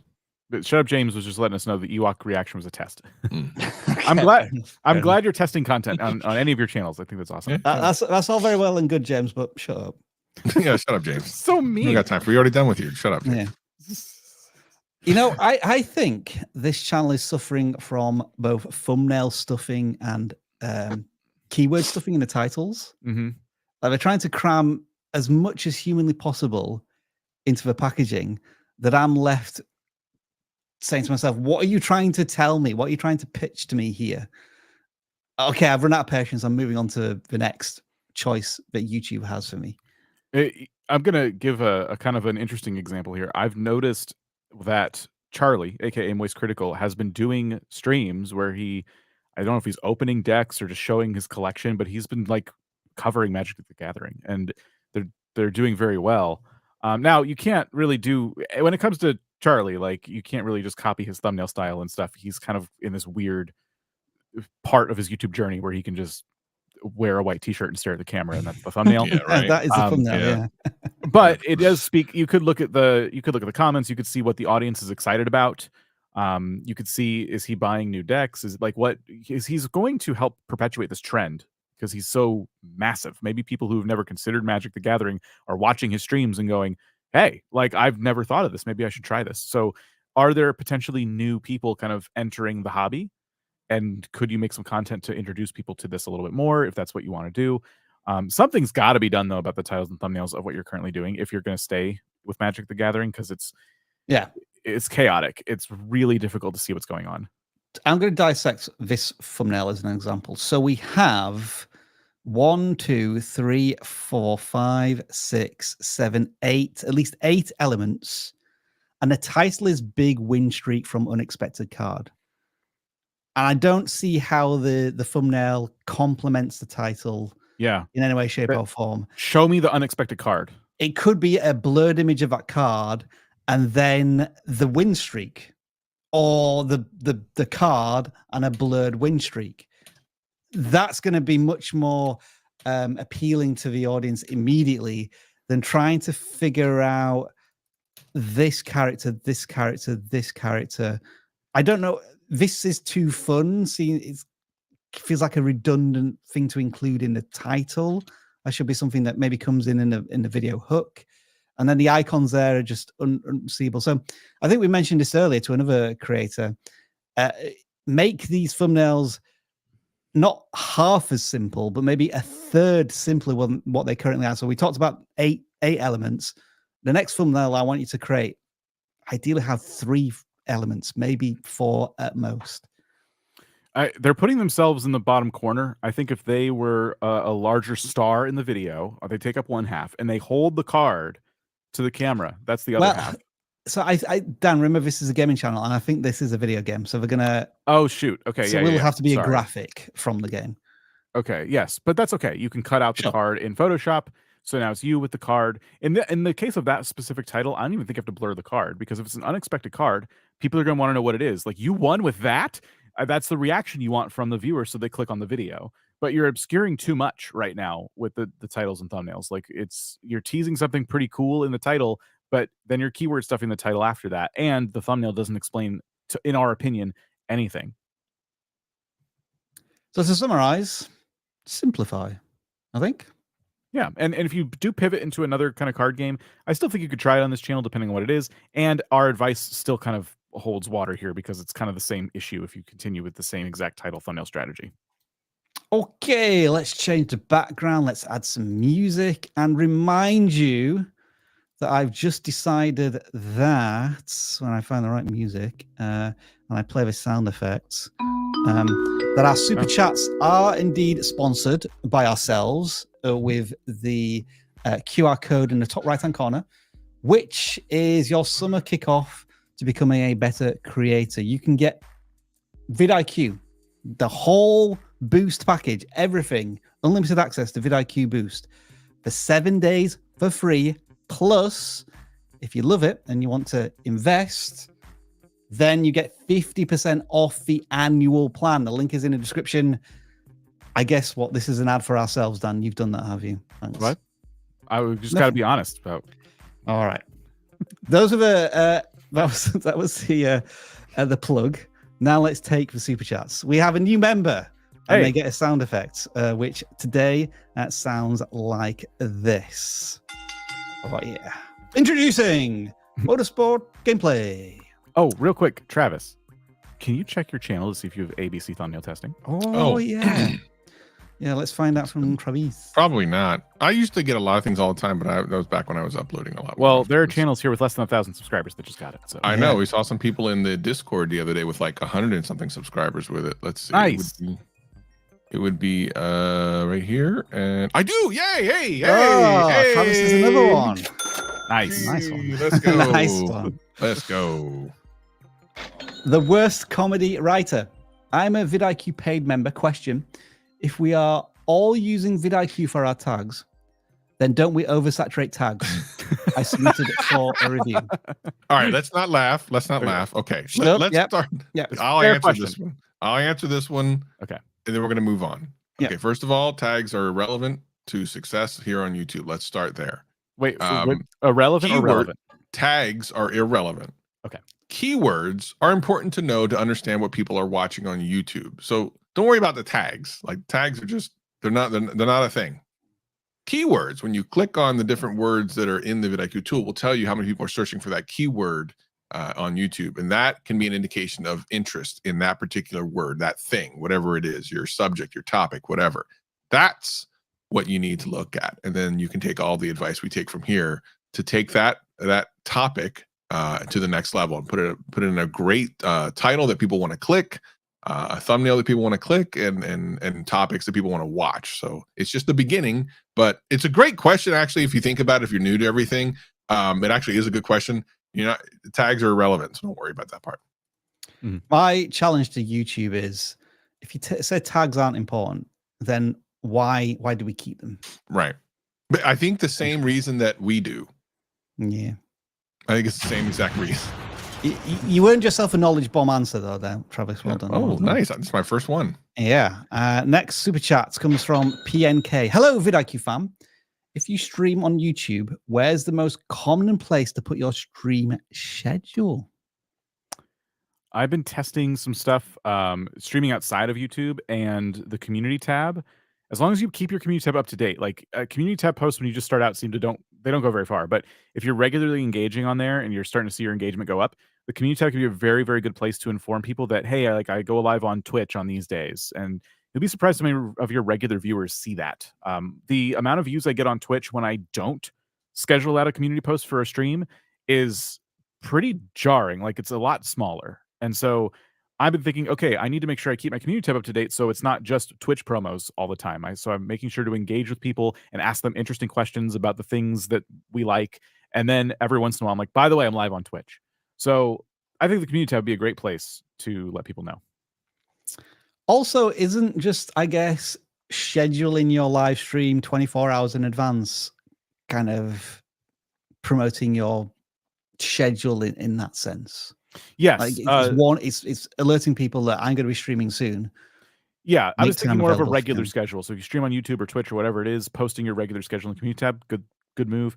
If you're on Twitter and you have people following you in there, pin it. But yes, when you schedule your stream, like we schedule ours, is it 24 hours in advance? Just give or take. Typically, yeah. Yeah. So that is our indicator to the audience that follows us pretty closely. Like, oh, they are going live tomorrow at this time for me. Cool. And then YouTube will start pushing your stream into recommended feeds 30 minutes before it goes live. So now less people who know you a little bit less are starting to get it in their feed because it's about to start. So scheduling it on YouTube itself is very important, but yeah, posting your schedule could be community tab for sure. Next super chat. I apologize if this is a case, but I don't know how we would have done this because StreamYard works in such a way that we shouldn't miss super chats because it kind of puts them in a separate place. But Bay Area Gospel, if we missed the previous super chat, I humbly apologize. I'm not seeing it here from previous, but apologies if you did send a super chat and we didn't see it. New member from Artist Turn, and your sound effect is what am I going to pick? No, we're going to have that. We're going to have a glass shattering. Okay, yeah, that was like a good side by side sound effect. I think one kind of impacted the other. Okay, so Dan, what are you going to give to Isaac Chong Gaming as their membership sound effect? All right then, it's just the end of a punchline. is Isaac Chong Gaming for the next week. This is the longest channel name I think in the history of live streams. Black Shinobi 956 Game Dev. What's a good rule for when to stop attempting YouTube CPR on an underperforming video? I had to read that for a second. Like, wait, what are they doing? It. Oh, there's changing titles and thumbnails. Changing titles and thumbnails. It's a good question. I talk a lot about this. I think the one thing you want to look at, especially for older stuff, like if you had a video, where did it go? A couple of weeks ago, let's say a video was out, you put a video out like 3 weeks ago, and it's kind of just not going anywhere, and you continue to change the thumbnail and title.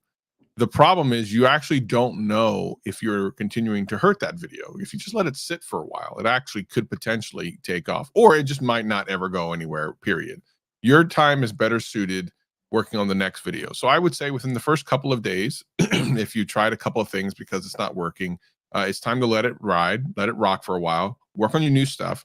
And then in a couple of months, if you really are like, oh, I really know that video was great, all you have to do is go and look and see if the retention was any good. Is the retention good? Maybe the click-through rate was bad. That means it's your title or thumbnail. Try one first, then the other. If your retention wasn't great, but maybe your click-through rate was good, there's really nothing you can do. So it just could be that topic of that video did not connect with people. Travis, you're on form. You almost got another knowledge bomb sound effect there, but just not quite. Not quite. Well, I'll tell you what. I'll give everyone a free opportunity to ask any question they want. All you got to do is write theboost@vidiq.com, and that'll be on our new podcast. If you have a question, just send an email to theboost@vidiq.com, and we will answer it on next week's show. All right, there you go. If you want to get involved in the podcast, good plug there. Super chat here from Philip Hawkins Culture Filter. RIP YouTuber Comic Storian sadly died this week. I must confess, I've not heard of this content creator. YouTube is so big. There can be channels of humongous size, and if you're just in a different corner of YouTube, you don't all connect. So certainly rest in peace if that creator has passed away. The Discussion Saloon, Discussions Crime History. Need help with the YouTube algorithm. I think the biggest piece of advice we can give you right now is that you don't need help with a YouTube algorithm. You need help finding your audience. So that's the mindset you have to try and shift to. You're not trying to appeal to an algorithm. You're trying to appeal to an audience that you hopefully have defined that you want to speak to on YouTube. And so what might help you do that is to build your ideal viewer for your channel, like building an audience avatar. We've talked about this in recent videos, so maybe just do a quick search. But basically, you want to ask the questions like, who is my typical viewer? What are their interests, goals, fears? What are their pain points? And how do I address them in my videos? Thanks for joining us again, Dan. You can answer the next one, which is quite easy because it's you Quiet Gaming. Y'all help so much. Thank you, guys. Hey, you're welcome. Good. That Drunk Dev, most important thing for getting watch hours? Good videos. And I'm not trying to sound dismissive. If you focus on making good content, and it's only as long as it needs to be and as short as it needs to be, you know, don't fluff it up. You will get more watch hours. It is like one of the broadest questions, which allows us the broadest answer, which could be answered with that simple sentence from Dan, or we could spend 2 hours trying to answer it. Because, as you say, if a video is good, positive signals are being sent back to YouTube, then it will share it with a wider audience, because they will watch it, and you'll get more watch time. Sorry, yeah, because you're a game dev, you could also do like game dev live streams. Live streams can count towards your hours, and a lot of people do sit down and watch game dev live streams. This is always an easy question because it's just a mathematical one. You just get people to watch videos longer. That's where your time comes from. Untold Origins. If I have a bunch of shorts on the channel that don't fit the long form niche, but make up most views, is it okay to delete them, or will that impact me? Thank you. I think a lot of creators have this issue, don't they, where they've had big success on shorts, but not on content. It sometimes feels like almost like a different audience. So the impact and connection between the two is probably not to the extent that one impacts the other. And for me, I don't know if you should delete those shorts. I did. I unlisted some that were very successful, but it was because when I was uploading a different type of short, my streams were growing. My views for my long form seemed to be doing pretty well. When I tried a new style of short, I realized very quickly using my YouTube metrics that like, wow, I'm bringing in a totally different audience now because these all went viral. Some of them got over 1 million views, and my streams were not growing. My long form videos were getting stagnant. And so I just felt like, wow, the shorts seem to be benefiting my channel in different ways before, and now they are not. And so I unlisted them and moved them to a different channel where they proceeded to do almost nothing. But I was still, I was a careful decision. I don't regret it, because it kind of corrected the issue in my analytics, and now I feel like I understand my audience a bit better too. Just realized I wasn't playing the music at all during the super chats. Damn.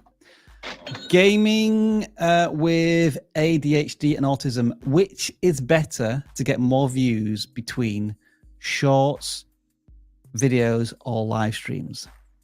I think for raw views, it's going to be shorts. Just how they're consumed and how discoverability works on YouTube. But I guess the question back to you is, what is the goal of your channel? What do you like making? Yeah. And are you wanting to build an audience? Are you wanting to get monetized? Because views don't mean anything on videos for monetization. It's watch hours. Whereas views are very important for shorts, because you need 10 million shorts views. Yeah, it's really, you should focus on what you enjoy making. You don't have to do all of those things. You could do a combination of them. You could do one of them, but you should really, really center on like what kind of content do you like making the most? Drift Sergeant with the $1 super chat. And now I think Bay Area Gospel has come back with a question, which we just kind of lightly touched on there. My shorts get 2 million views each, but long form videos only get 1,000 views. You are not the first creator to suffer from this challenge of taking a short form audience onto your long form content. Yep. There is one tool that's immediately available to you that should help you get more views than 1,000 if you're getting so many views on shorts, which is the related video link. That will put a link on the shorts and take people to their long form content. Ideally, it should be actually related content from the short to the long, but that's one way of doing it. But it is a challenge, taking people from consuming 15 seconds of your videos to asking them to commit to a 5-minute video. So what I typically try and suggest is maybe let's make some shorter long form videos so that the style and the format is very similar to what the audience is used to see if you can build up an audience that way. What are other thoughts here, Dan and Charles? It could just be the subject matter they're doing just doesn't lend itself to long form viewership. I mean, maybe, I don't know what their viewership is or what exactly they're doing, but I've seen this many times before where someone will have like maybe great performance on shorts, and it's just like all quick little pranks and stuff. But in the format in which they are, you don't really want to watch like 15 minutes of that.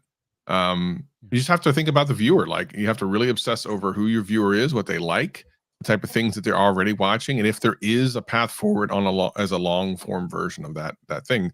Like Savage once said, shorts is the liquor of the fools, but it's also just it's a quote easy way to get a lot of views. But the reality is to shift that to a long form viewership on a channel is very difficult, very difficult. Only a very small percentage of people have been able to do it.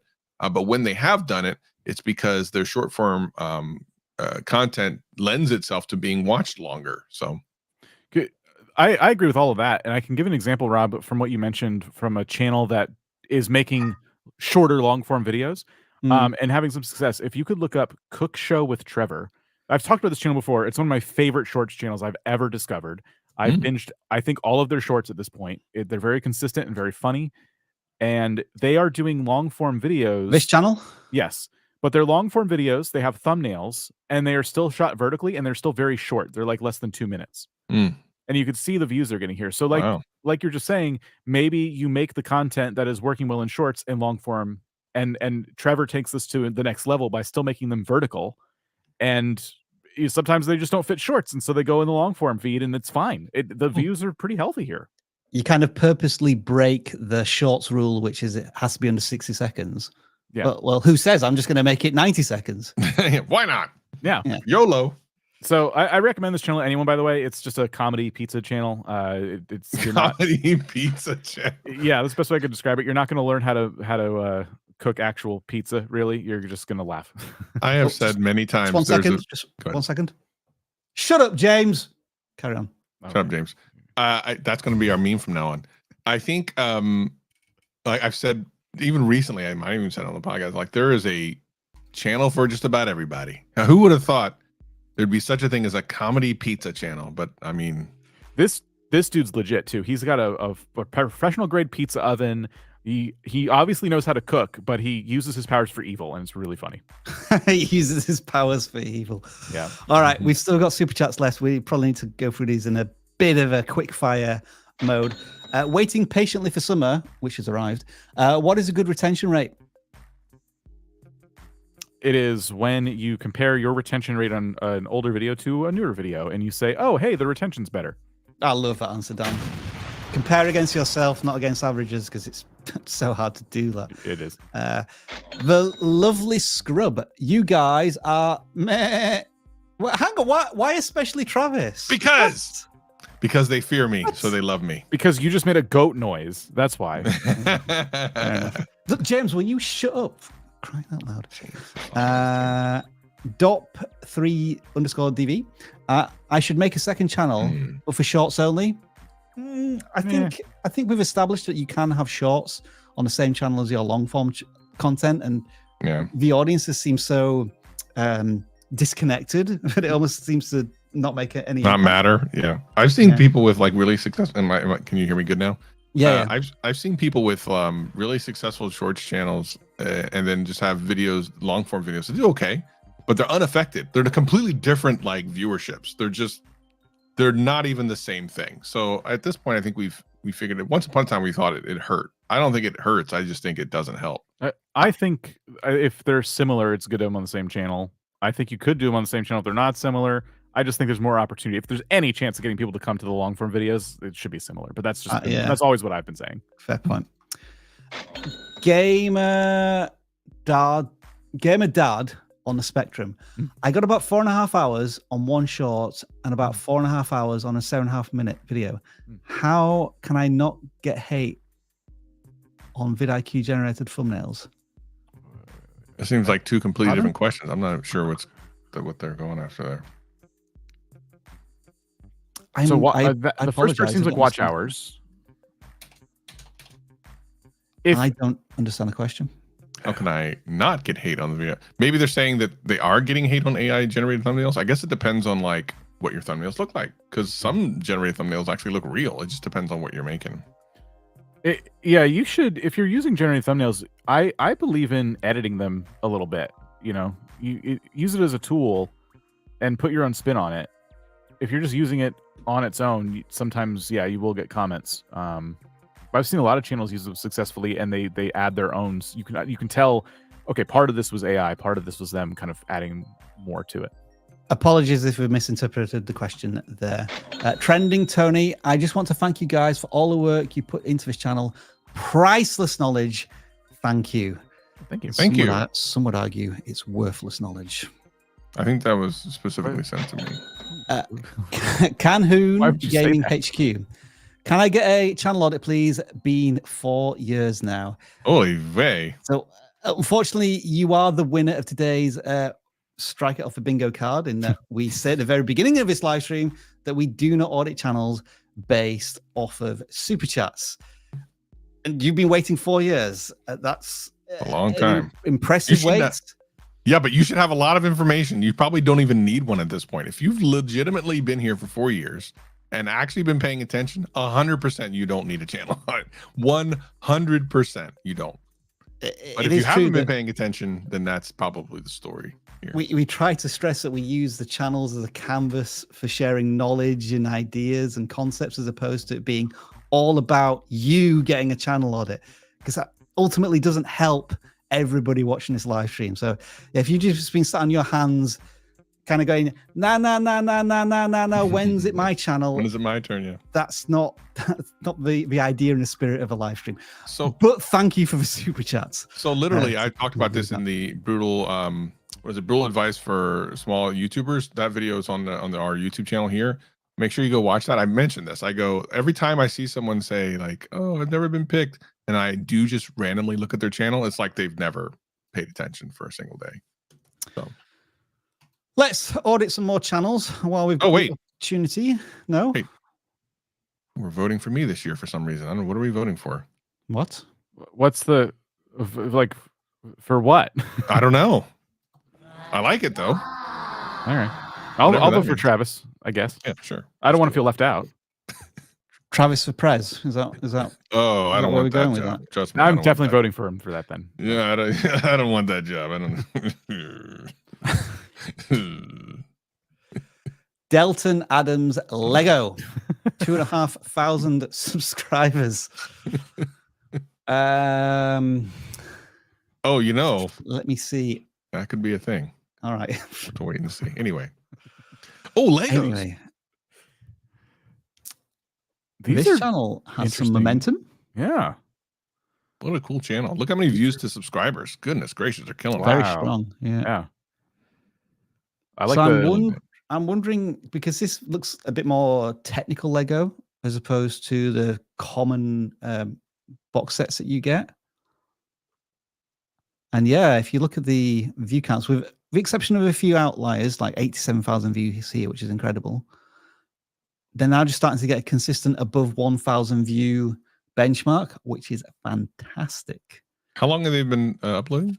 And they're uploading a lot too, by the way. Let's see. So the oldest video is a couple of times less than 2 years. Okay. And the most popular videos, some that are in the tens of thousands, not too many.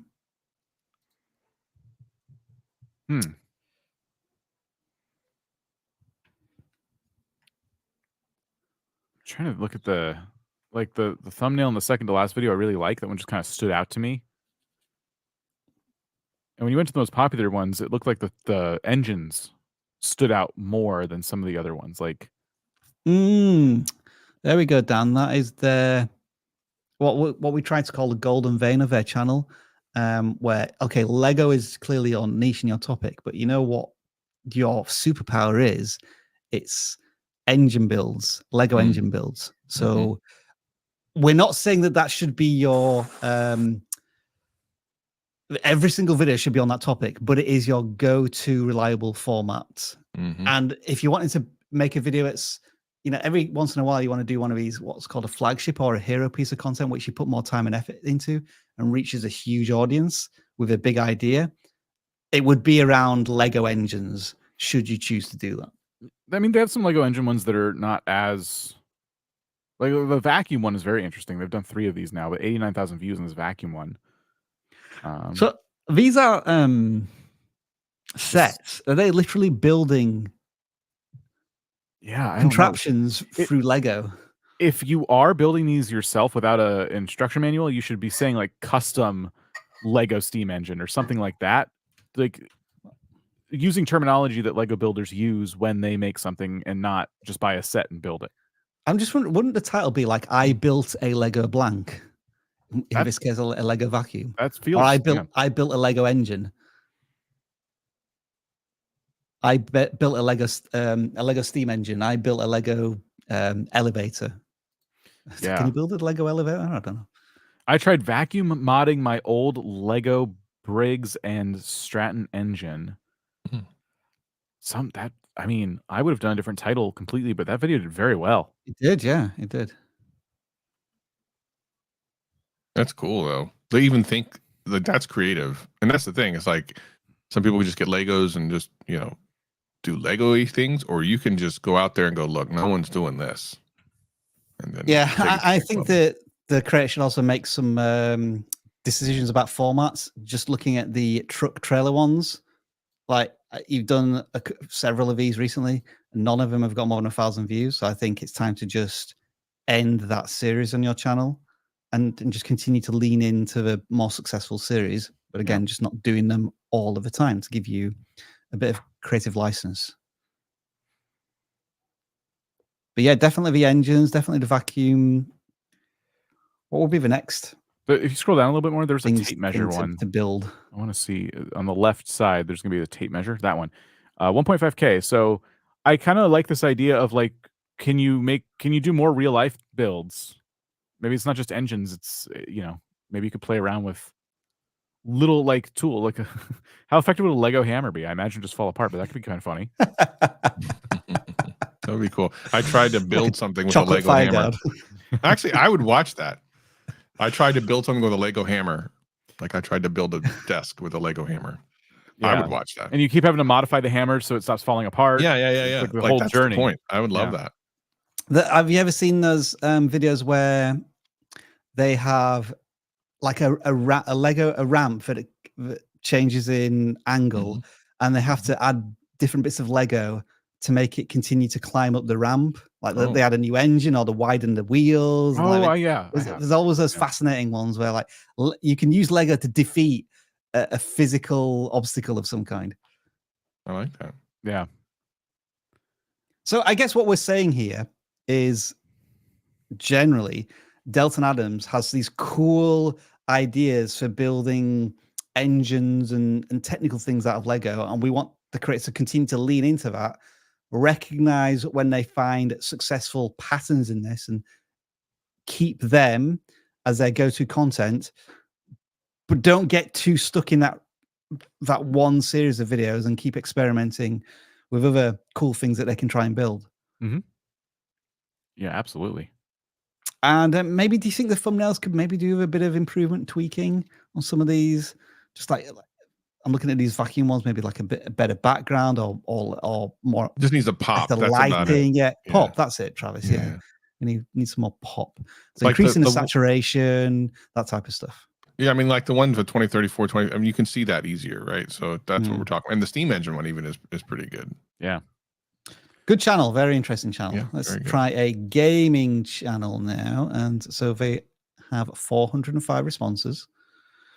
We'll make the adjustment. Yeah. Bruh. Sorry, I pressed the wrong button there. If that was funny. 244. My CLAAAW would have never had that mistake. No. Oh, well. Yeah. The channel I present to you now is Pixel Spectrum. With almost 1,000 subscribers, 100 subscribers short at the moment. And I see different games, and then I see part numbers. So I'm immediately thinking we have a Let's Play channel here, committing many of the mistakes previous Let's Play channels have done throughout the many audits that we've done in the last 6 or 7 years.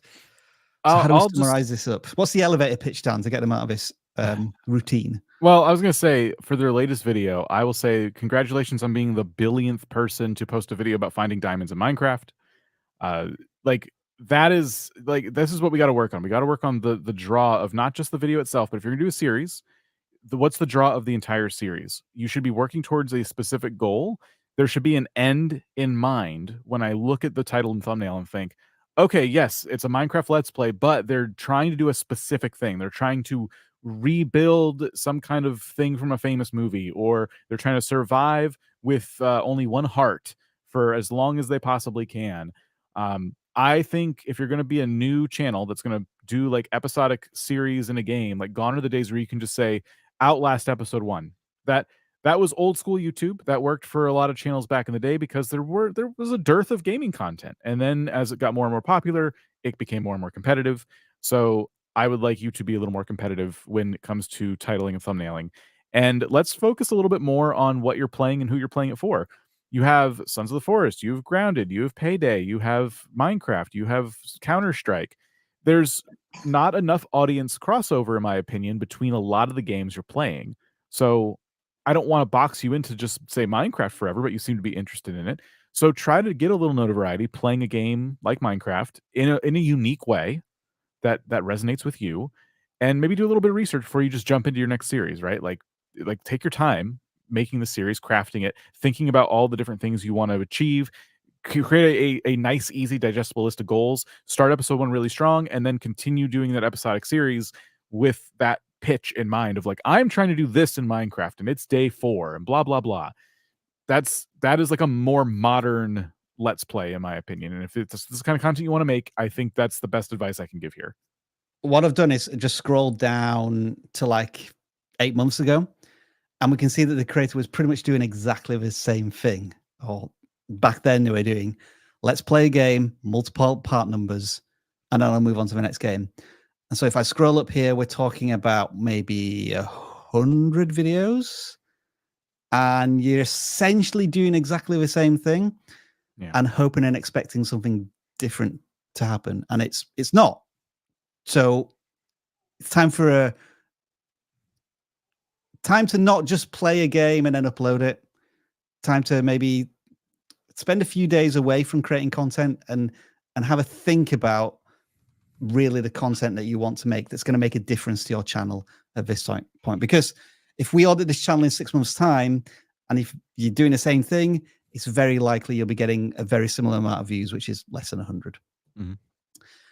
Next channel then to audit is 499.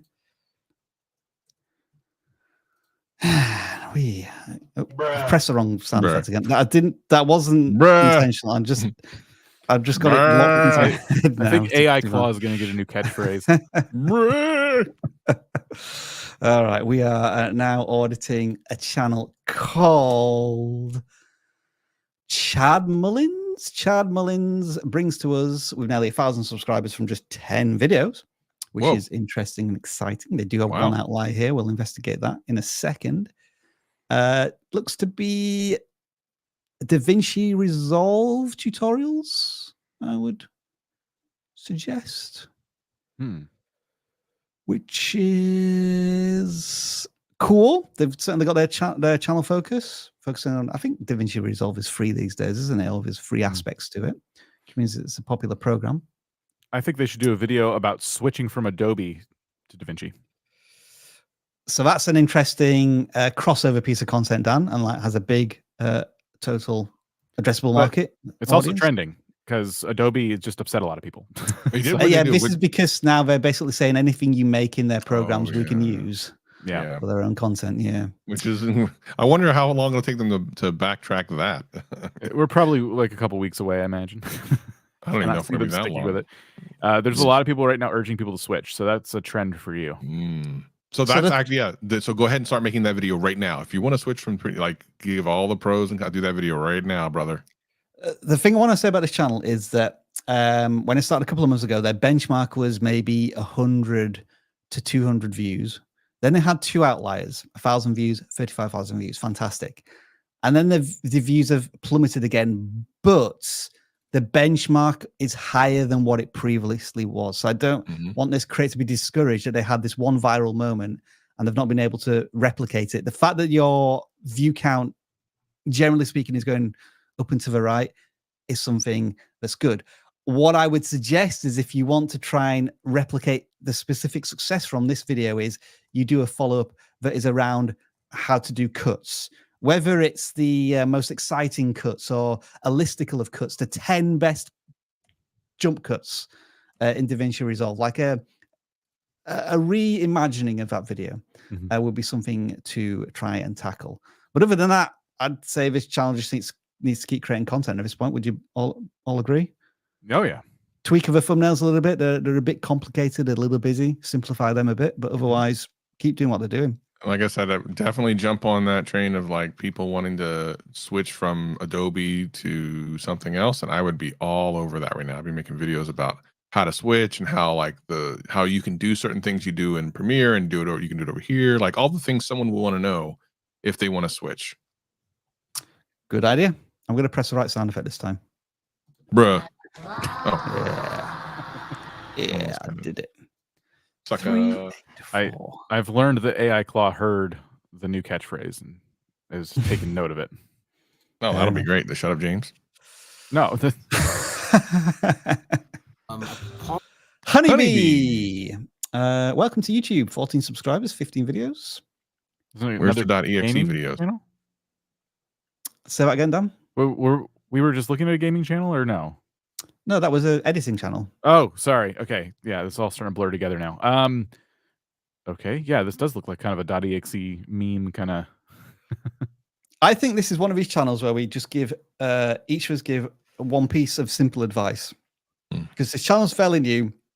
We don't want to be too critical. It's like, just what should they focus on going forward? Starting with Dan. Topic clarity. I have no idea what's going on. Okay. Travis? Man, that was a good one there, Dan. You stole mine. Stop using in-game screenshots for thumbnails. Ah, you beat me. Well, I was going to suggest let's start experimenting with custom thumbnails. But since I can't say that, titles that have a bit more... I don't want to start saying more curious, because maybe that's not something to really focus on yet. But these are file names for your videos right now. So think about how a title would make somebody more interested in your content. Like, actually, this one is interesting. Salmon plus Rage. The title's actually quite interesting, but we need the salmon to have some sort of rage going on in the thumbnail. Or the meme glasses. Or meme glasses.